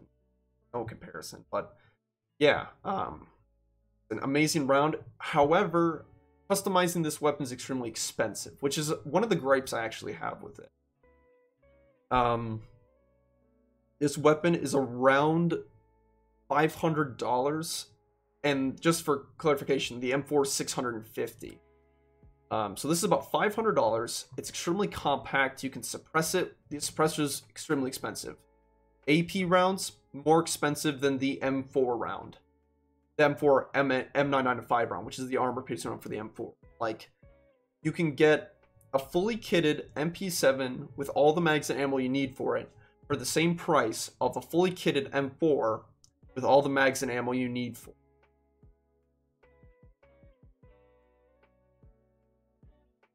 It cancels each other out. Price of the gun for price of attachments. And for that reason, I'm actually going to stick this MP7 in B. If I find it in raid, I'll try to keep it. I'll put shit on it, like sights or lasers, and I'll make out and I'll sell it. I'll stick the A2 and A tier though, because you can stick a foregrip on it and make it feel kind of like an LMG. It is a little fun for that reason. And because it's customizable for the same price, it has to go above the M7 in this instance. This gun is the MPX, which fires 9x19, which is the same round as the Glock 6 in the garage. However, it fires it extremely quickly. The MPX recently has been given a ton of customization options, whether it's new suppressors, a new barrel, new handguards, foregrips, sights, stock options, magazines like 50 rounders with AP, and you can make this as long as a suppressed M4. It's a beautiful gun. It was a lot of fun when I used it on stream earlier in the patch, and I don't have a lot of gripes with it. Cheap. It's around the same price as the MP5, but you can upgrade it more than an MP5. It uses the same round as the MP5, fires faster than the MP5, and has less recoil, and frankly, I just like using this gun. I'm going to stick it in S tier. When I find an MPX, I like it. And if you fully mod it, it's amazing. Not fully modded, even then, it's pretty damn good. The only real problem I have with this gun, now that I'm thinking about it, is that the MP5 drum mags don't fit in it. So you have to get the MPX drum mag from Peacekeeper, which is expensive. But if you utilize a bunch of fun with this MPX, or a bunch of fun AP rounds with this MPX, it's great. It's a lot of fun. It's fun to use. Very little recoil. And if you're playing for like, if you're playing for, lost the word. Basically, with certain guns, you want to aim to kill them immediately. The moment you see someone, whoever pulls the trigger first wins. So that's what you're doing with these guns. You want to find them, you want to headshot them, you want to kill them immediately. With this gun, you can wear them out, actually.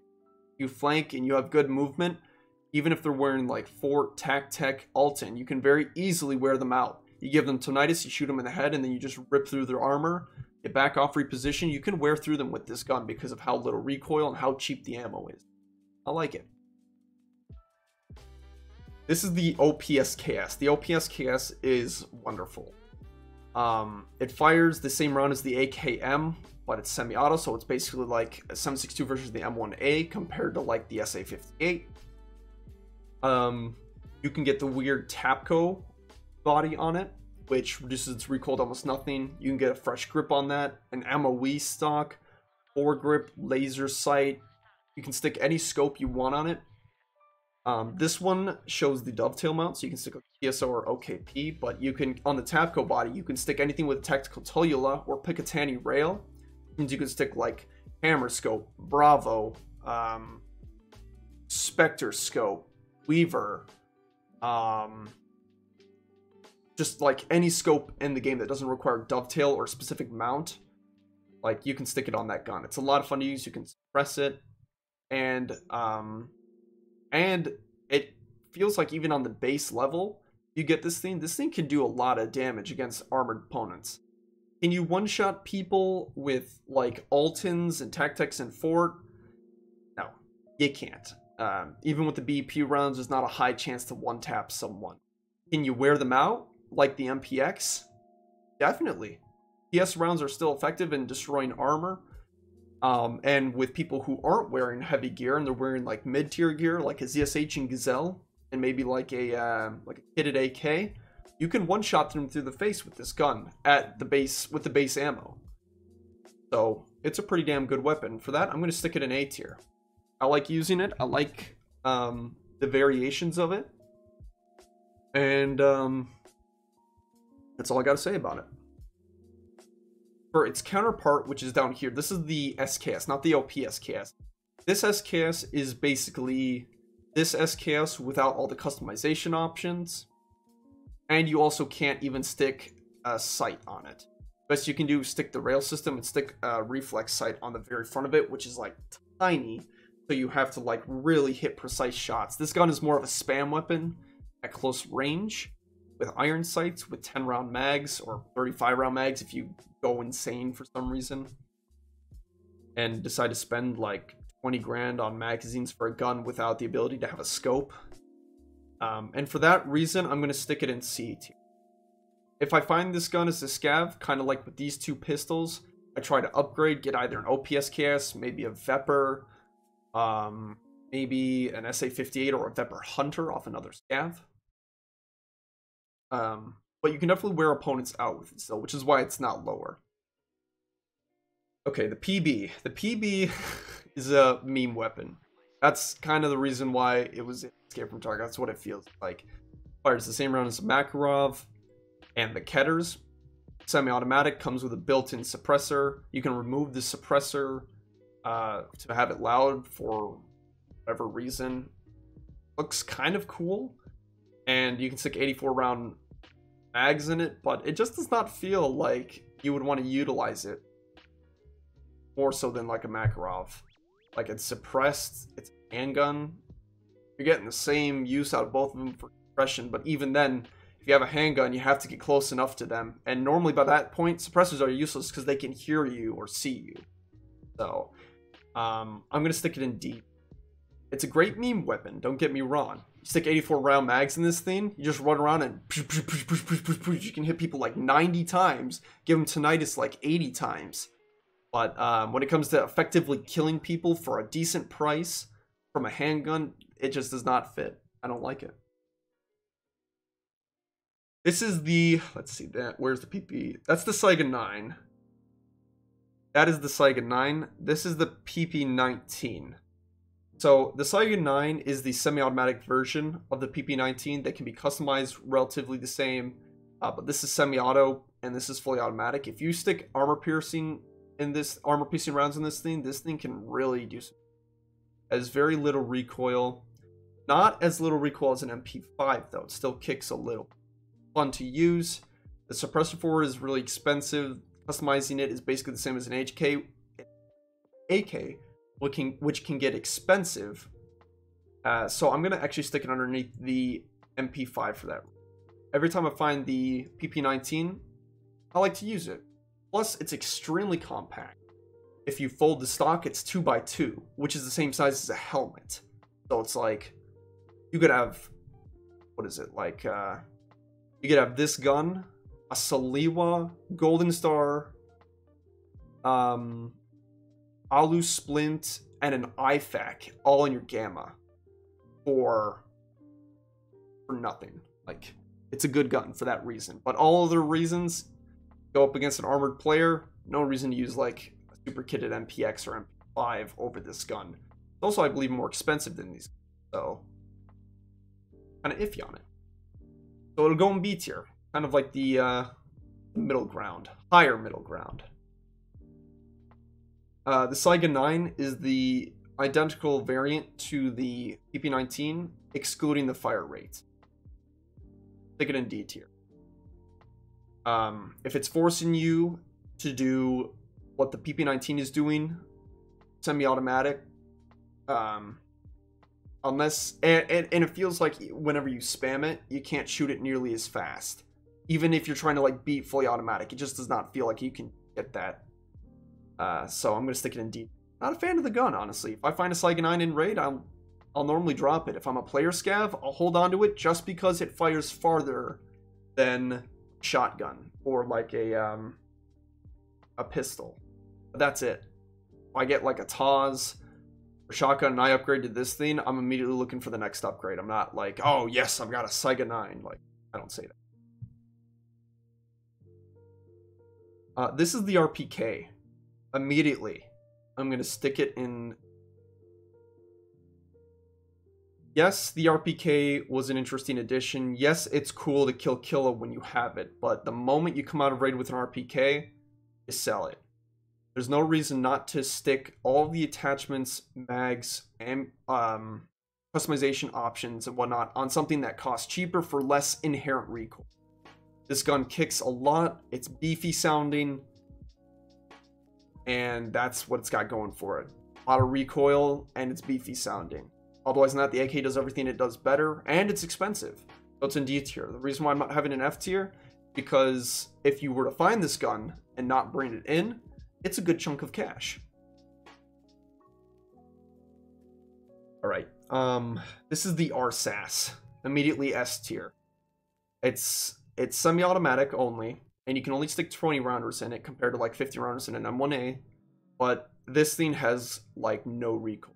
If you get close range, you get 21 M61 shots, you can hip fire, you can spam close range, at long range you can spam, and you can perfectly hit your shots. You can stick some M4 attachments on this as well to really reduce its recoil and make it really cool looking. It's an expensive weapon, but man, this thing does not kick at all. You can go long range, close range, medium range with this gun, almost identical to the HK, and it will shred. Plus, it's also really intimidating. You hear this, you better watch out. So, HK is a good weapon. Oh god, now the Saiga 12 gauge. It's the assault rifle shotgun. This gun can be customized a lot, but grips, handguards, hand grips, dust cover attachments, sights, change of stock, 10 round mags, suppressor, threaded barrel if you don't want a suppressor, different attachments on the front of it. This thing can be a monster if you put slugs or rip rounds in it. It seems deadly. That being said,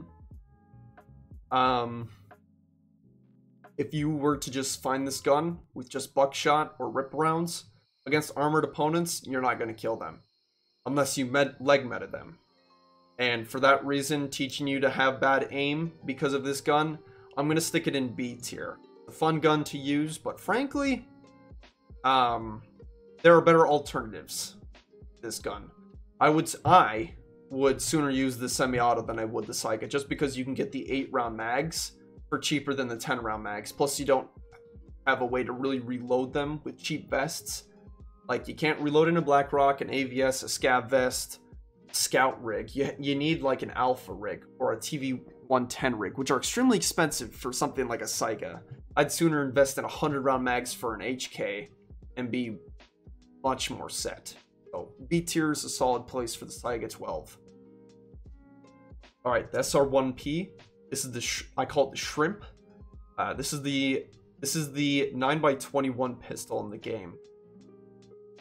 I think just like the MP7, that this is a very ambitious weapon.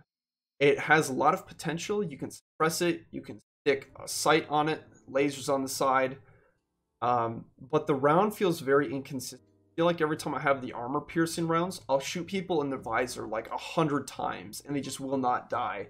But then someone does it to me and it feels like it shreds me.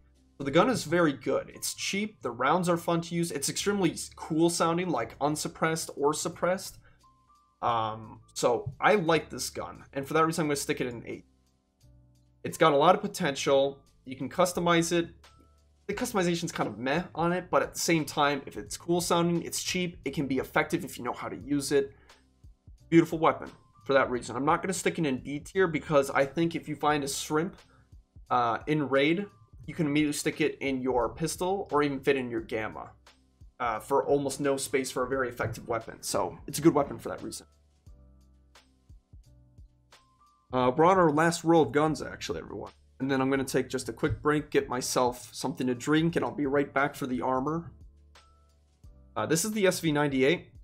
It's basically a cheaper version of the DVL-10 that fires the Mosin round that you can't customize, like, at all. You can stick a scope on it. As of late, you can stick a suppressor on it now. That's, like, it. no new mags, no new kinds of ammo, no nothing really. And for that reason, I'm going to stick it in D tier.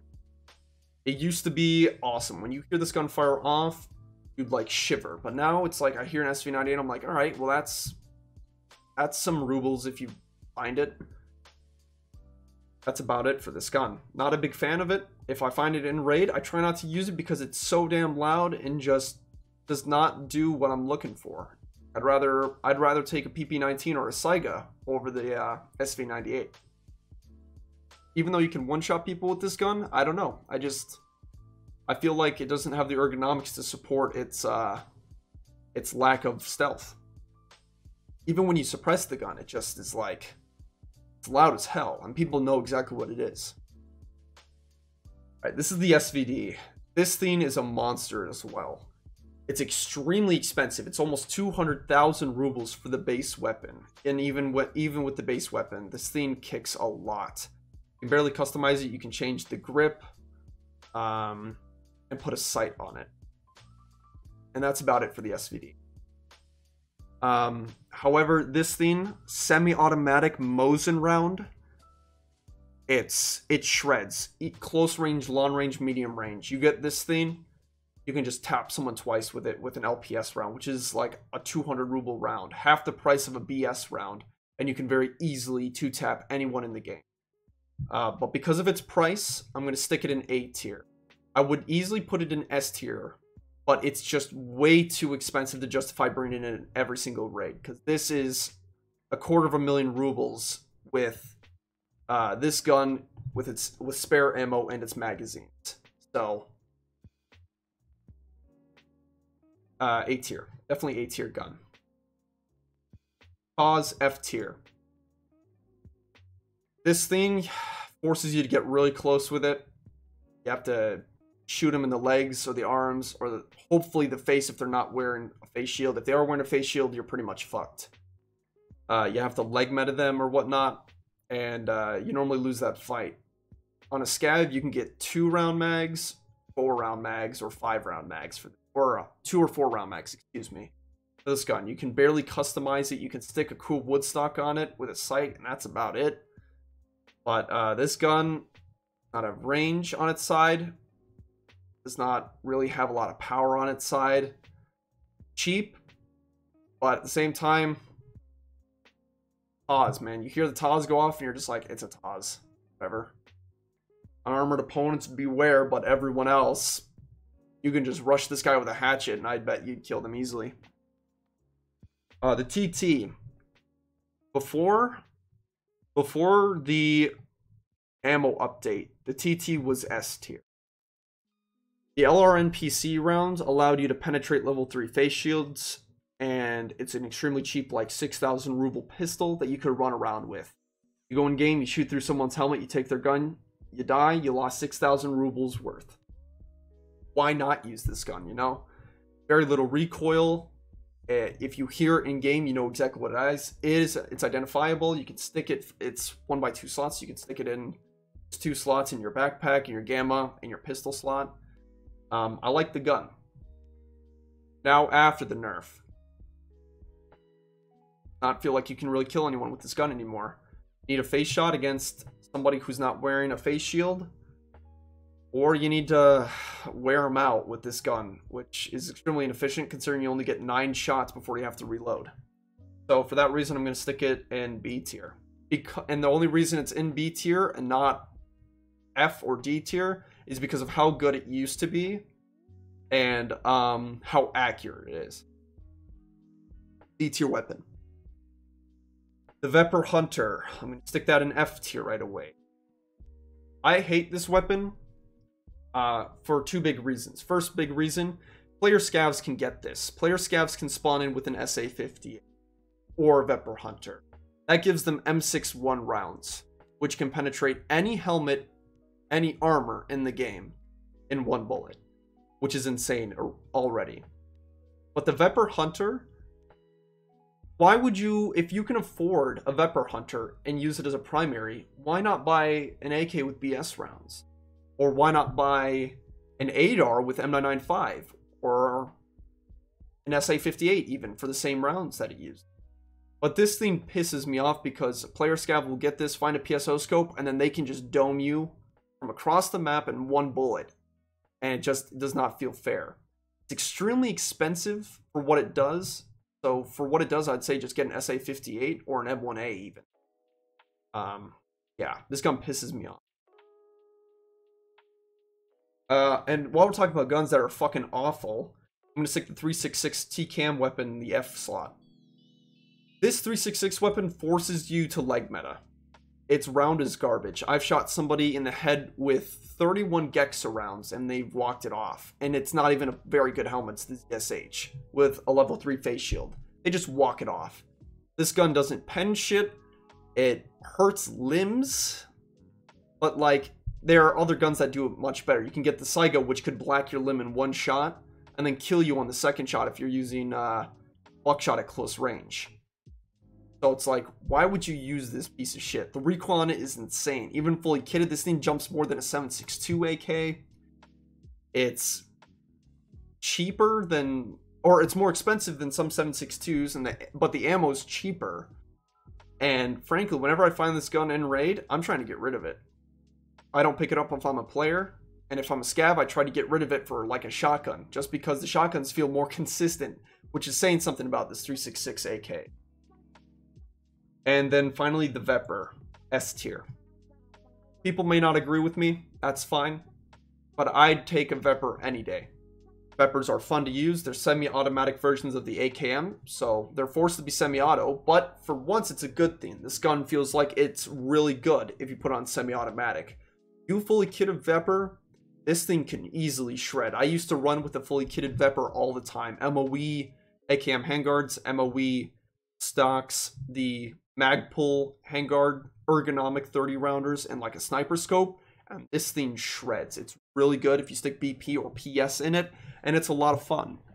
Plus also you can fire it just as fast as an 8R at close range, so you can shred people sometimes faster than an automatic AK, like an AK, AKM, AKMN, AKMNS, AKMSN.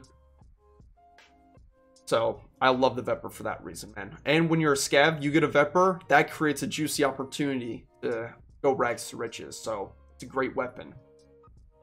All right, everyone, this is my weapon tier list for all the guns possible that you can, all the guns and grenades that you can use currently in Escape from Tarkov patch 0.11.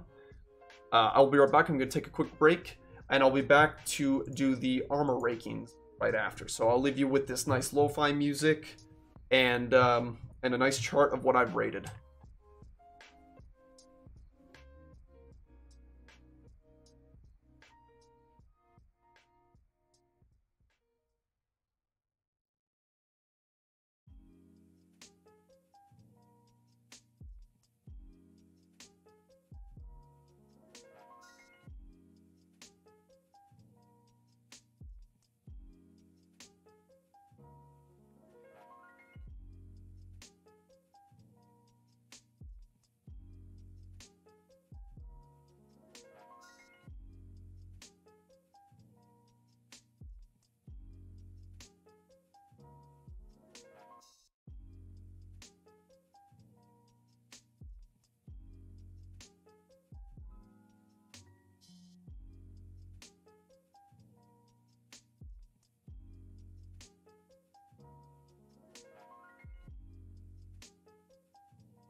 Alright, everyone.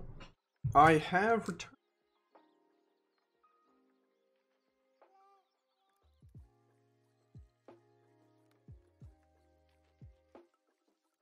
Thanks for being patient, everyone. I appreciate it. Move on to the EFT armor ring.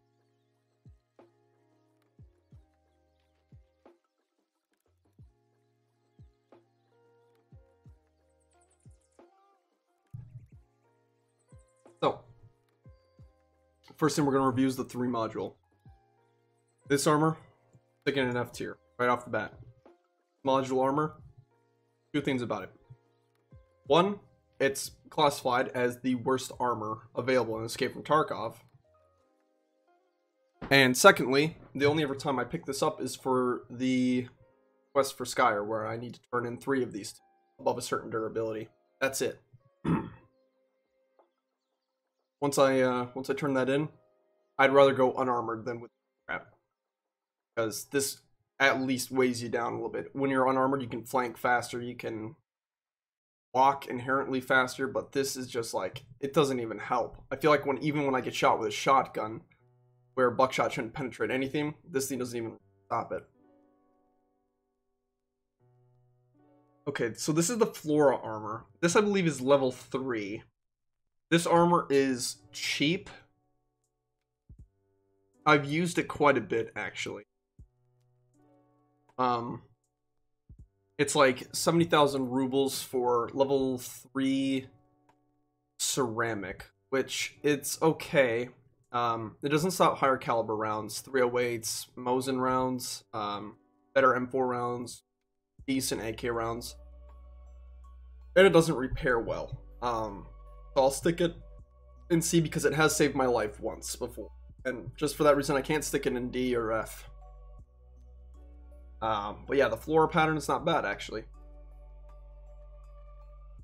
Also, I'd like to get this out of the way. These armored rigs, that one and this one, these are both armored rigs. So you can't wear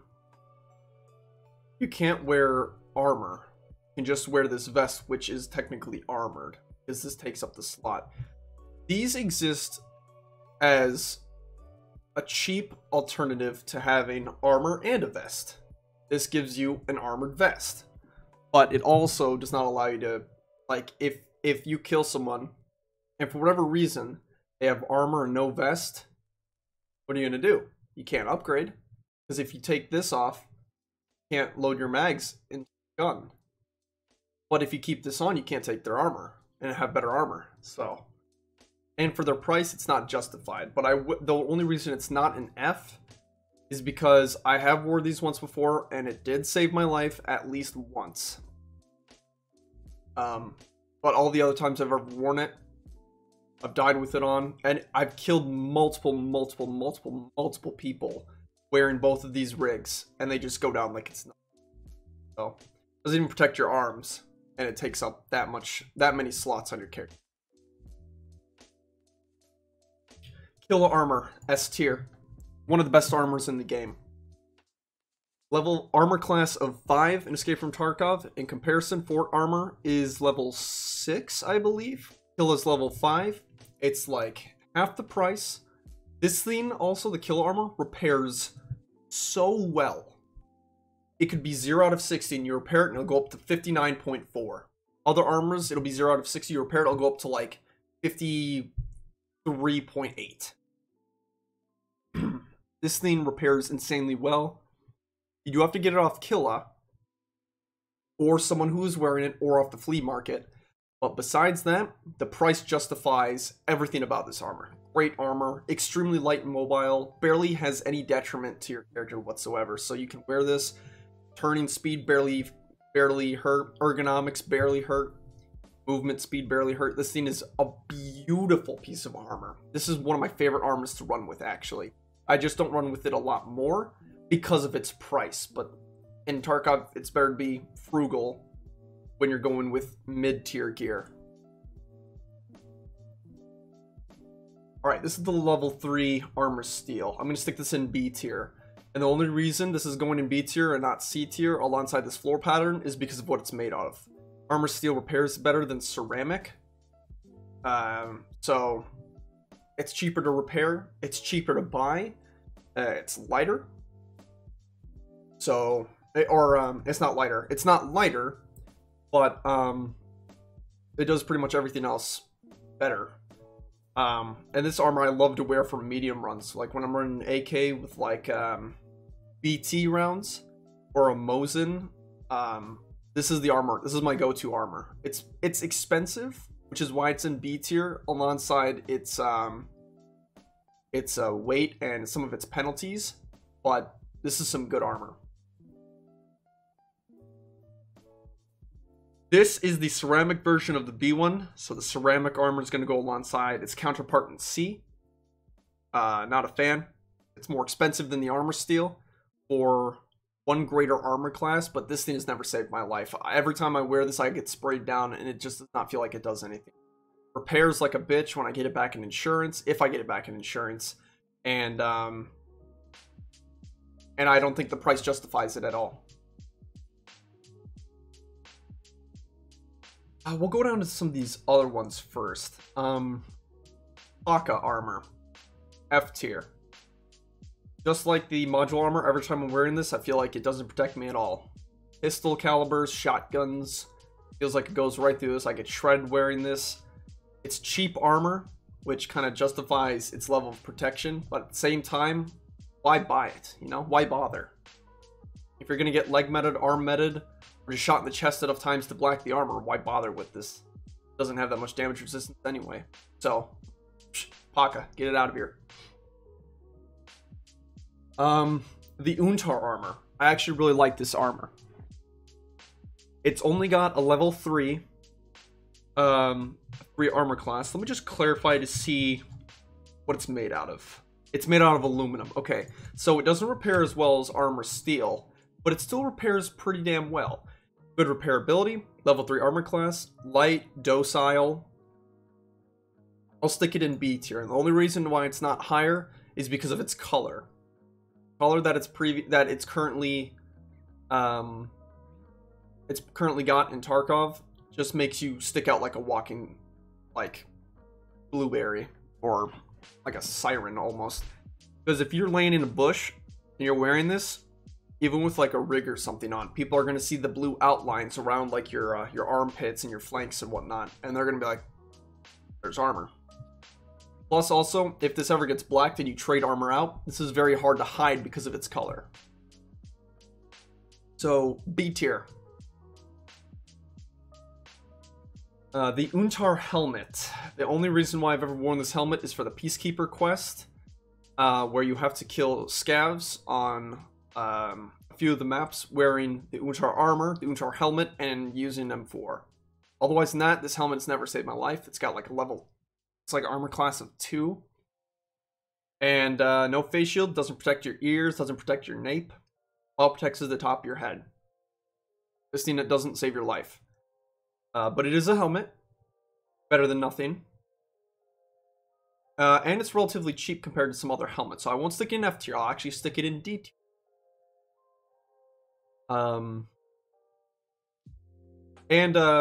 Another reason why I like this helmet is not an F tier is because if by chance you have to run this helmet, at the very least you can wear a headset alongside it, like Comtac, Swordens, Tactical Sport, or what are those other ones? The GSSHs. 6B. Solid B tier. Its price, what it's made out of, it's got an armor class of 3. It's made out of aluminum. High ricochet chance, protects your ears and your head. Not your ears. Yes, your ears and your head, but not your nape or your face. It's a pretty good budget helmet. This thing actually has arguably saved my life more times than some of the higher class helmets because of ricochets. I feel like when I wear this helmet, based on its price, I get what I pay for, and it feels like a great helmet for that exact reason. I love it.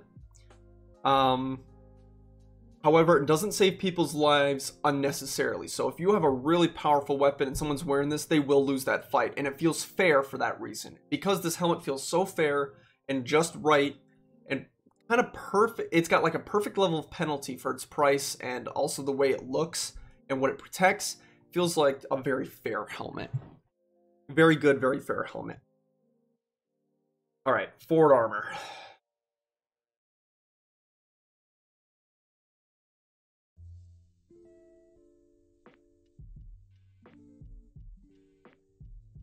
I don't know how I feel about forward armor, if I'm being honest.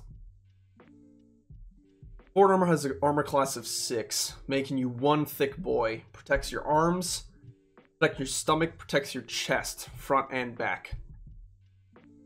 Armor class of 6, but when you wear this, you are so fucking slow. It is ridiculous. If you wear just fort armor, not a backpack, no gun, no helmet, no vest, nothing else on your character, not even a gamma container on your character, this shit slows you down so much it makes it hard to fight at all.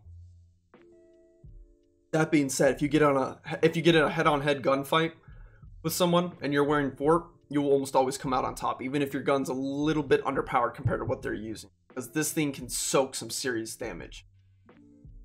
So I'll give it the respect it's due, because it also, for its price, it's justified. The only thing I can't stick it in S tier because of how slow you move with it. Other than that, I think it's a solid A body armor. I love it. Let's do the Shattered Mask. That was easy. F tier. This thing doesn't save your life. Got an armor class of, what, 1? And you put that on your face, doesn't protect the back of your head, but it protects your entire face. You get shot in the back of the head, you're dead. You get shot in the face by pretty much anything, you're dead. I've never been saved by this helmet. Every time I get it as a scav, it kind of gets in the way because you can't wear eyeglasses to reduce the amount of glare if you're looking through a scope. You can't wear a helmet to protect the rest of your head with this on, so it just feels like it kind of gets in the way. You can't buy it from anywhere except for the flea market or fence. It's kind of a pain in the ass, honestly. F.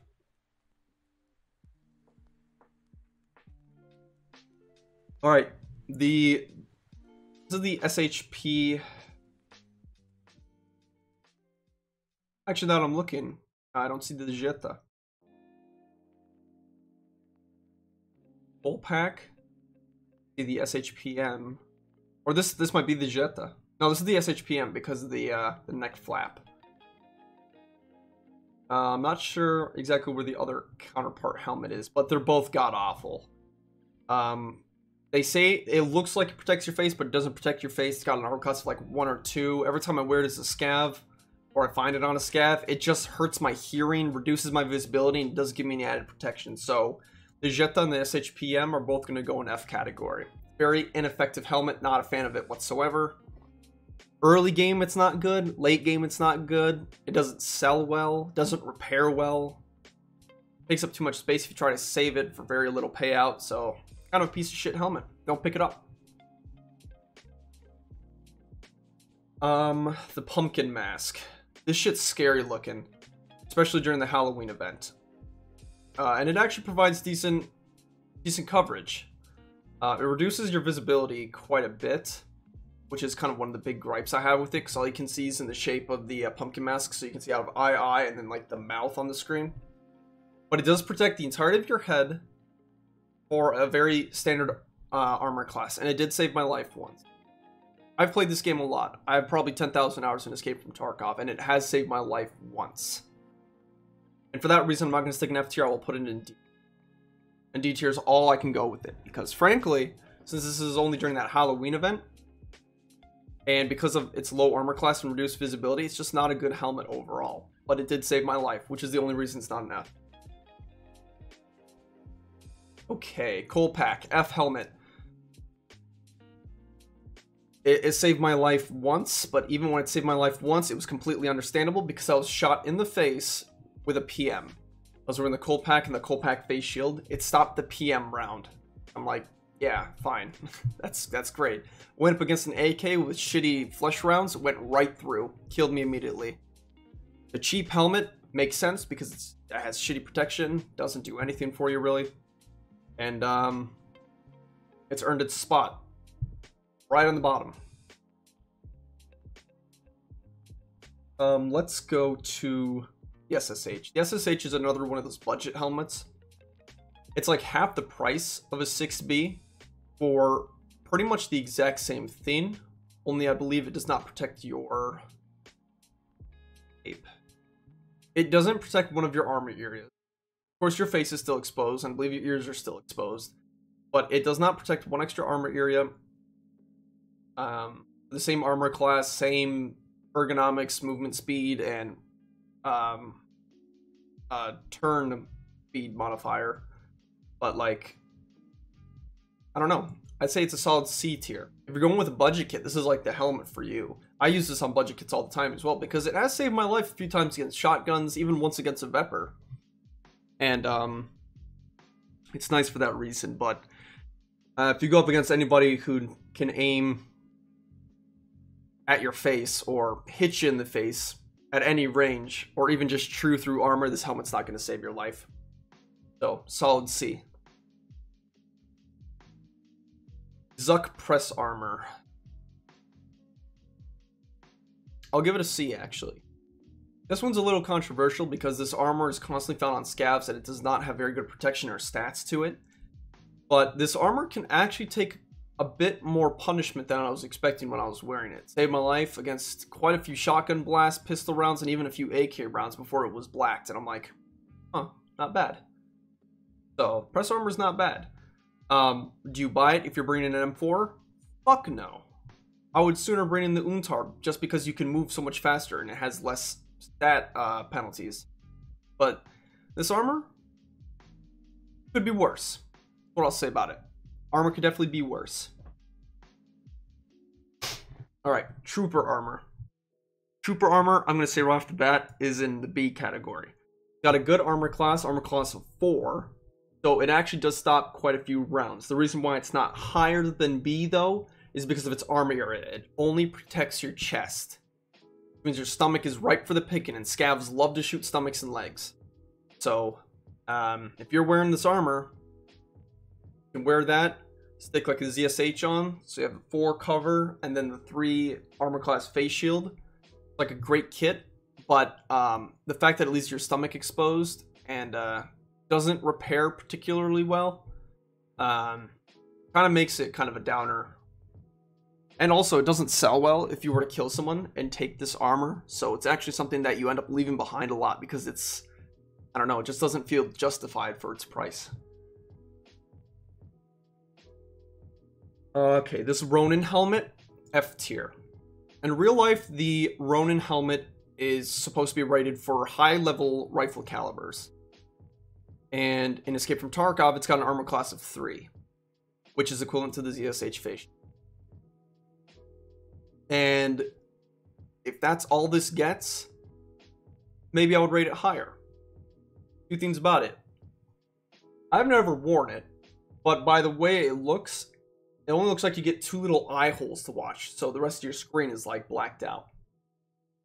Second thing, its price is ridiculous. 200,000 rubles for something that gives you level 3 armor class on your head.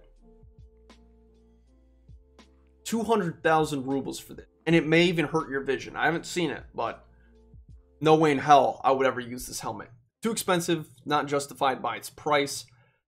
And it looks great, but even so, I'm looking for a practical helmet to keep me alive, and this just does not fill it. Definitely F. I don't know why they brought this into the game. Also, I don't think I've ever seen someone bring this helmet into the game. They're always wearing something with a face shield, or something without a face shield that's just not this helmet. Just because it's just so damn expensive. We'll just go in a row now. This is the ACHHC. It has an armor class of 4 and a high ricochet chance. However, it only protects your nape and your head. Leaves your face and your ears ripe for the picking. And it's kind of expensive. It's about 60 grand. Compared to other helmets, it's still not bad. It has saved my life several times already.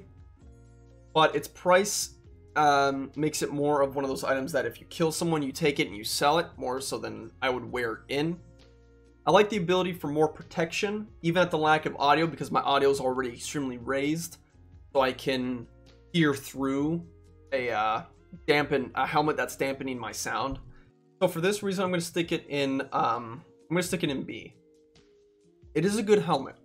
It is for its price and for what you're looking for. Yeah, it's a good helmet. But if you want to go on a heavy run, don't even think about this helmet. Not enough protection on your face or ears, and that's where you get shot the most, I'd argue. Next helmet is the Alton S tier, right off the bat. Alton, best helmet in the game. I'd still argue that now. Alton is by far the best helmet in the game. Dampens your sound quality a lot, but it gives you a 5 armor class and some penalties. But it gives you a 5 armor class on the entirety of your head, and if you're wearing the face shield, 5 armor class on your face. That's 5 armor class all over your head for some sound and movement penalty. What's more to say about it? You can get them extremely cheap off the flea market. You can get them for about, with the face shield, you can get them for half the price of a Ronin. So why wouldn't you use this helmet? It's a great helmet. I love it every time I find an Alton. Every time I find an Alton. It either goes in my Gamma, or if I don't have room in my Gamma, it goes in my backpack, and I take it with me. Just because they are so damn good. Even though it reduces your visibility, your sound, and gives you a few penalties, I look past all that because this helmet has saved my life, I'd easily say 100 times. I've been shot in the head by a whole mag of MP5 rounds, and I've lived because this thing just fucking deflects them and ricochets them off, and it just does not hurt me. This helmet makes me feel invincible when I wear it, and it gives me that confidence that I can go into a gunfight and I can win it, even if I get shot in the face. And for that reason, it's going to be an S tier, and it's going to stay there. That will not move. If there was a higher tier, if I made a higher tier, it would go there. It would always be at the top. Okay, next one is the, let's see, this is the M1. This is the M1 armored rig. Got 45 points of armor, and I believe it's an armor class of 3. It doesn't repair that well, but it is nice and big. It gives you a lot of space. It's dope. I love it. At the same time, it's hard to get. And every time you find it, normally you put your mags from your rig into that rig, take that rig, and it ends up saving your life. But when you get out of raid, I feel like you take this off in favor of just getting the cash for it, because it's a little expensive, but it still does end up giving you just more armor. The armored rigs are all going to get nice high scores. But this one I think will actually be lower on the spectrum. I think it's a solid B. Based on its repairability, I think it's going to be in the B just for that reason. It's expensive, and when you repair it, it costs a lot, and it doesn't repair very well. Moving on to its counterpart, the M2 tactical rig, that's going to get an A, because it's basically the M1. It has less total armor points, and the same armor class, but it repairs well, and it weighs you down less and gives you less of a penalty for the exact same thing. While it's also not as big, it just feels like a more consistent rig to wear. I always find people wearing this rig over the M1 because of its consistency, as well as its price. It's much more reasonable. It's like a solid 60 grand. I think you can get this on the market, maybe 40 now. And that's just a hell of a lot more reasonable than like the near 100 for the M1. The M2 tactical rig, hats off. I approve. Kirasa. I'm going to stick that in C category because it's ceramic, or ultra high weight, ultra high. What is it called? Let me look in Tarkov real quick. All right, Kirasa armor. It's material. It's combined materials. Yeah, armor class of 3 for 70 points. So it's actually the same armor class as the there we go. Same armor class as the Untar armor. However, it's got more durability, more of a penalty, and it's more expensive. But frankly, when I wear this Kirasa armor, that more of a penalty and the more price, I don't know. I feel like if I'm wearing this, I'm going for a budget run, and I'd rather use something that's more of a budget armor. So it'll go in C. It'll go underneath Untar for that reason. And the reason why I'm being a little bit more strict about pricing with the armor and whatnot is because when you're choosing an armor, it's very important to choose an armor based on what kind of run you're going. If you're going for a very light run, you get a scav vest, like a scav backpack, and you get a like a base AKS, and like maybe Paka if you have some left over, and then like glasses, and you go into raid and you do your thing, try to upgrade. A medium kit, I would say, is like Untar armor or Trooper armor with an ACHHC or Untar armor with a 6B. That's like a medium range. And the Kirasa, I noticed, just it doesn't feel like it's protecting me more than the Untar, because with an Untar I feel like I can actually dodge or move quicker to get to places I want to, and I don't get shot more rather than the Kirasa. And for that reason, since you pay what you get for what you get, the Kirasa just does not feel like it overperforms Untar for its price. Let's do this is the LZSH. I'm going to stick that in the D category. Reasons. Expensive helmet, it's 60 grand. It's as much as the ACHHC for one armor class level below it. So it's a level 3 armor class, ACHHC is level 4. That's a huge difference for about the same price. The LZSH allows you to wear a headset, just like the ACHHC. So that's nice. And also with the LZSH, excuse me, I'm getting confused now. With the LZSH, you can strap the face shield onto it, but the face shield itself normally goes on like the fast helmets and whatnot, so it feels extremely expensive.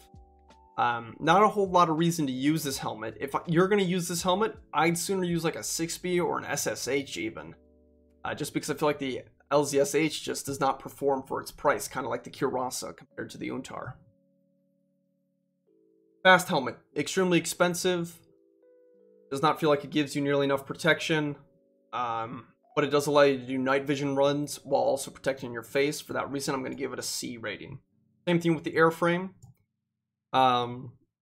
They allow you to put like a mandible, which protects everything but your eyes and your nose. It'll protect your ears, your nape, your head, your jaw.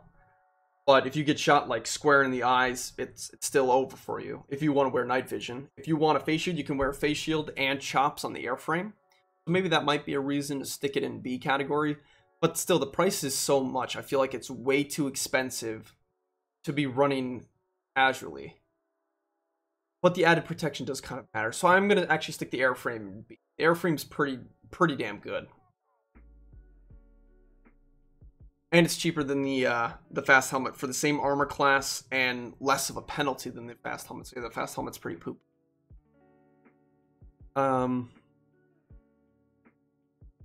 Holy shit, Jake. Welcome to the stream, man. How you doing, bro? What is up, my suka friend? Where you at? Just doing a armor ranking thing. I'm almost finished with the armor ranking, and then I'll be playing some Escape from Tarkov on stream. Or maybe I won't. I might just call the stream then and just relax for the rest of the night. I'm not sure. Oh! I'm sorry.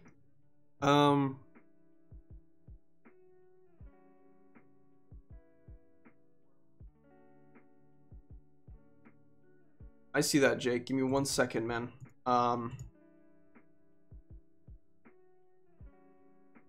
Stick that right there. Let me go back and let me replay it. A timely reappearance. The dungeon awaits. Thanks, Jake. Holy cows, 10 months. I agree, dude. Tier 1 sub for 10 months? Dude, you're nuts. Thank you, Jake. I love you. I love you, man. Doing good. About to be flying back to the States in a couple of weeks. Well, you gotta come visit me, man, or I'll come visit you. We'll work out the details off stream, but hell yeah, man. That's good to hear. Hope you're doing well, and I also hope you enjoy this stream if you're gonna stick around and watch. The next helmet I'm gonna actually review is the Esfera.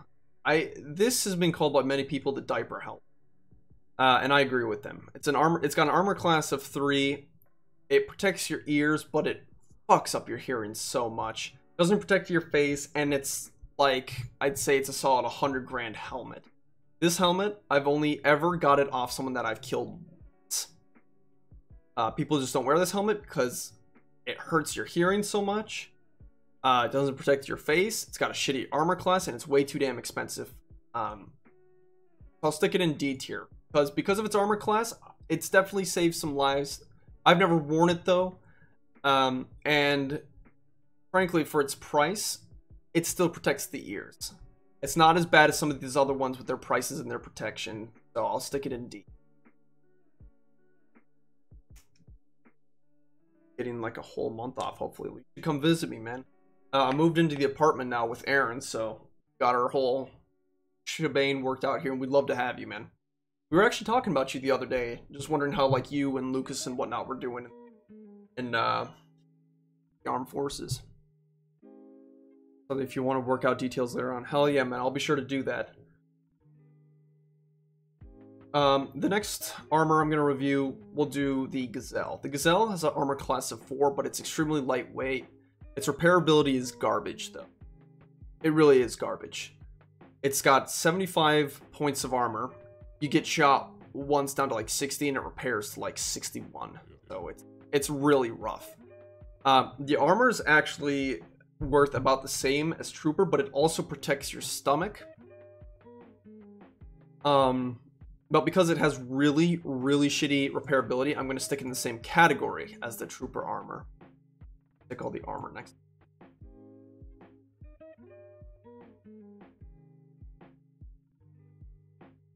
Yep.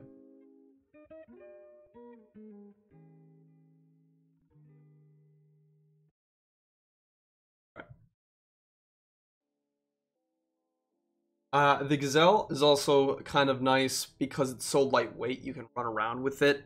Just kind of like the Duantar armor. It's good for its price, definitely, but when it comes to repairing the armor, it's just like, you get in raid, and this armor gets fucked up, and you kill someone, but it's really fucked up, I leave it for insurance.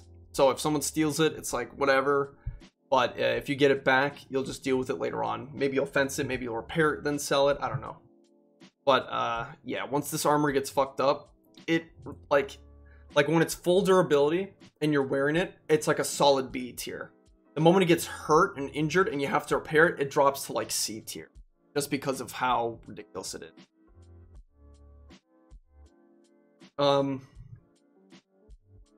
The Kiver. Yikes. I'm gonna put that in D tier. The Kiver is one of those helmets that... C tier. I changed my mind. We'll put it in C tier. The Kiver is one of those helmets that's like... For its price, it does everything very well. For about 30,000 rubles, it has an armor class of 3. You can put a face shield on it if you want, but it really dampens your hearing. And the face shield for the Kiver is super, like, scratched and foggy, so it's really hard to see out of if you have a face. It's got good armor class and good armor points, though, because when you have the face shield on it, you get 75 points of protection on your entire head. And you protect everything for a decent price. So yeah, I think C is a solid place for it, actually. The only reason why I'm not going to give it any higher is because of how much the sound gets dampened when you're wearing this helmet, as well as how shitty the face shield for it. It really brings it down. The ZSH S tier. The ZSH helmet, specifically the black ZSH helmet. There's a counterpart to it where it's the like the tan one. The tan one would be A tier. I don't know why I don't have it on here, so I apologize, everyone. But the ZSH helmet is definitely S tier for me. You get an armor class of only 3 for about 40,000 rubles, so it's kind of expensive. Or armor class of 4 on the helmet, excuse me, with a face shield of 3. So you get armor class of 4 on your head, face shield 3, for about 50,000 rubles. It's like the perfect budget helmet. Gazelle ZSH. Trooper ZSH. It's like the perfect helmet for that. It's great for its price. You can get the reduced price version, the black helmet. The black helmet is, for whatever reason, cheaper than the tan helmet from that Skyer task, Chemical Part 4. So it's a great helmet. I love it. I use it all the time. And the face shield's nice and clear compared to other face shields. So you can see, you can still hear. It's cheap, and you get a good armor class and armor points for your entire head. Great helmet. Overall, I love it. It saved my life many times. Face shield to stop bullets. Helmet to stop bullets. Yeah, highly recommend that helmet.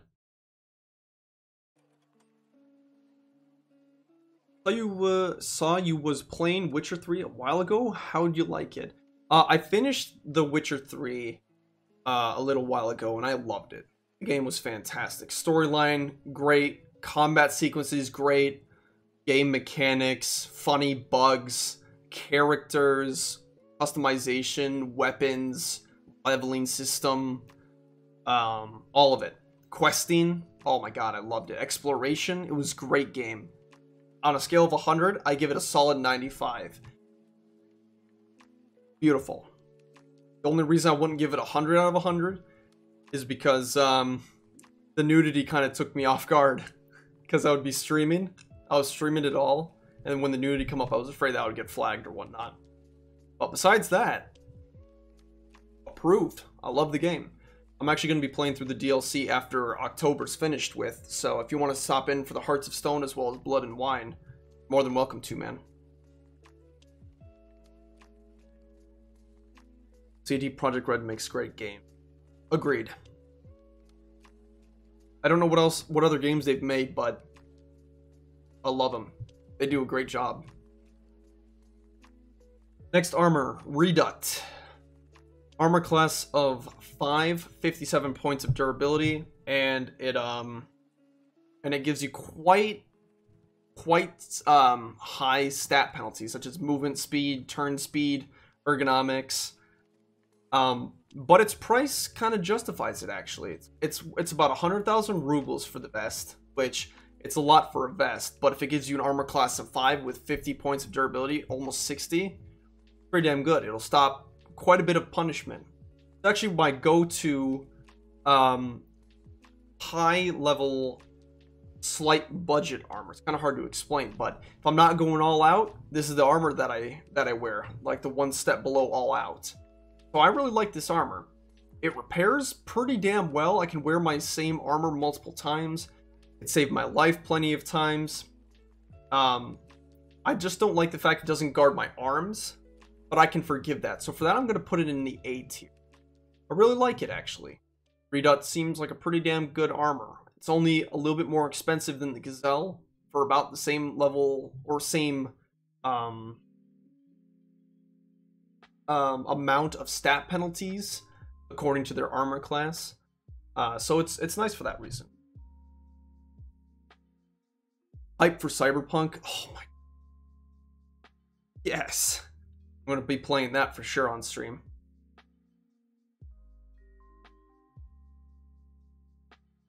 Okay. Next helmet, we'll do the ULAC. ULAC is about a 60,000-70,000 ruble helmet. It's almost the exact same as the ACHC, except the ULAC protects your ear. For that reason, I'm going to stick it in the A tier. ULAC is a great helmet for that reason. It's about the same price as the ACHC, maybe a little bit more, but that's just because it needs more material around the ears. It's a good helmet. Every time I find this helmet, I try to pick it up because it's worth some good cash to sell it. And even though it doesn't protect your face, it has a decent ricochet chance. So if you get shot in the head, there's a high chance that it saves your life still. So, good helmet. I approve of using that helmet. Oh, God. Okay.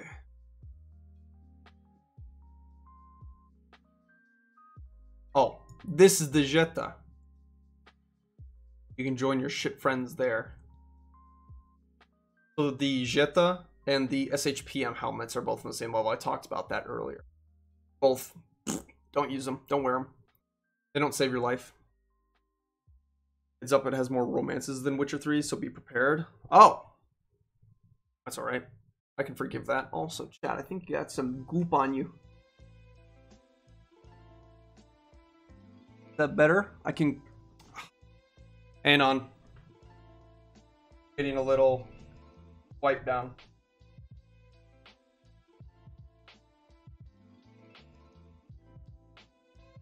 Alright, chat. Welcome back. There you go.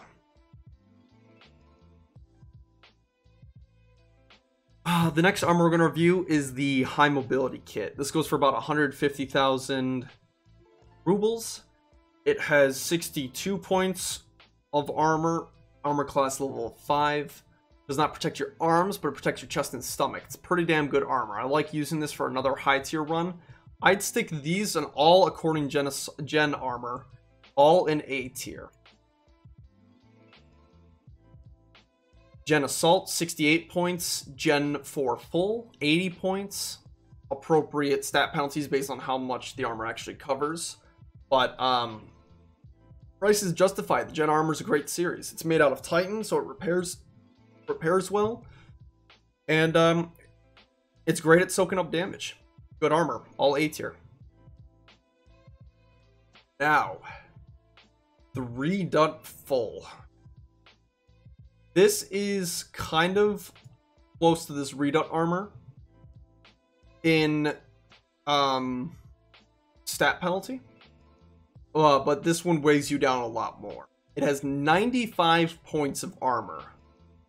In comparison, Fort has 75. This has 95 at level 5. So it's really good armor. It's very pricey. It's about 200. What is it, like 290,000 rubles, maybe 200,000 rubles, somewhere around that point. So if you're wearing this armor, you got a lot of money to spare. It's good armor. It can soak a lot of punishment, but it weighs you down a lot, kind of like Fort. So I'm going to stick it in the exact same category as Fort. It's basically just like another alternative to Fort that you would want to wear, but it's not really. I wouldn't say it's not really the armor that you would want to go to. I'd sooner go to like Gen High Mobility or Gen Assault, just because it's cheaper, has less of a stat penalty, and it doesn't weigh you down nearly as much as that armor does. But it's still good armor for its price and what it does. It's good. I can't tell. I'm in 1440p with my Wi-Fi anyways. Ah, sorry to hear that, Jake. Sorry, man. Okay, so the Mosca helmet. This is the Mosca helmet. It's got an armor class of 4, but you can put face shields on it that give you an armor class of 6. It's the ultimate face blocking helmet. For this helmet, I'm going to give it A. I'm going to give it an A. The reason why it's not S tier is because of how weak the actual helmet is. The face shield, I love a face shield that can take damage for you, but with the Mosca face shields, because you're looking through a thin slit, if you get shot in the head and you live, that tinnitus and that thin slit makes it so hard to see anything, much less defend yourself. And not only that, it's a really expensive helmet to wear for an armor class of 4 on your entire head except your face, if you even put a face shield on your face. So it's kind of eh. We'll stick it in A because of its ability to save your life if you get shot in the face a lot, which, like I said, happens more often than not. But for its price as well as its level 4 protection, not S tier. That's all I'm gonna say. The Vulcan helmet, kind of in the same boat. It's got an armor class of 6 helmet. Dampens your audio the most out of any helmet in this game. And a face shield of 4. So if you get shot in the face, it's not even as good as an Alton at protecting your face. So you could very easily die from a higher caliber bullet. Like if you bring this Vulcan to labs and you get shot in the face by a 7.39 round for a Raider, you're dead. If you get hit in the helmet, there's a chance it could save your life, but you're dead. With an Alton, you're probably dead, but like, still. I don't know if I would really want to have a level 4 face shield against people who also roll with like BT, BS, M995, M855A1 rounds. Those can very easily penetrate level 4. Tactic, S tier. It gives you a lot of penalties, but with the extra level 4 armor class, 45 points of armor, the amount of space it has, as well as its look and its price, it's all justified for S tier. If you want an armored rig, this or the M2 rig is the way to go by far. I love this rig. The only real gripe I have with it is the penalty level, the penalty amount. It's pretty steep. So, my Wi-Fi bandwidth being eaten up by everyone here. I don't know how much longer I can lurk. Ah, shit. Well, thanks for tuning in while you did, man. If you just have to suddenly go, I appreciate that.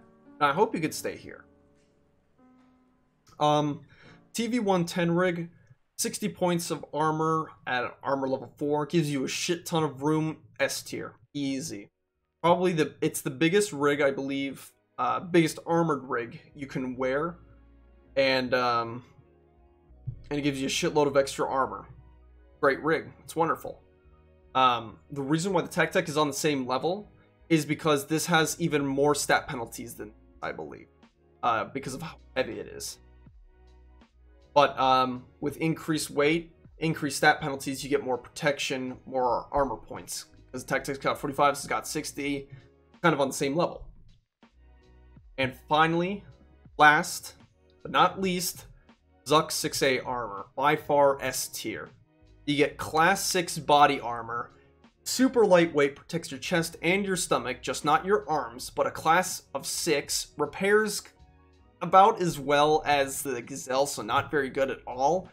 But for class of 6, giving you the ability to be that lightweight, this thing can easily turn the tides for flanking or creeping. Because if you're wearing this and you're running the VSS with BPP rounds and like an airframe helmet or like an Alton, this shit will save your life. This will make you run so fast and it will barely weigh you down at all.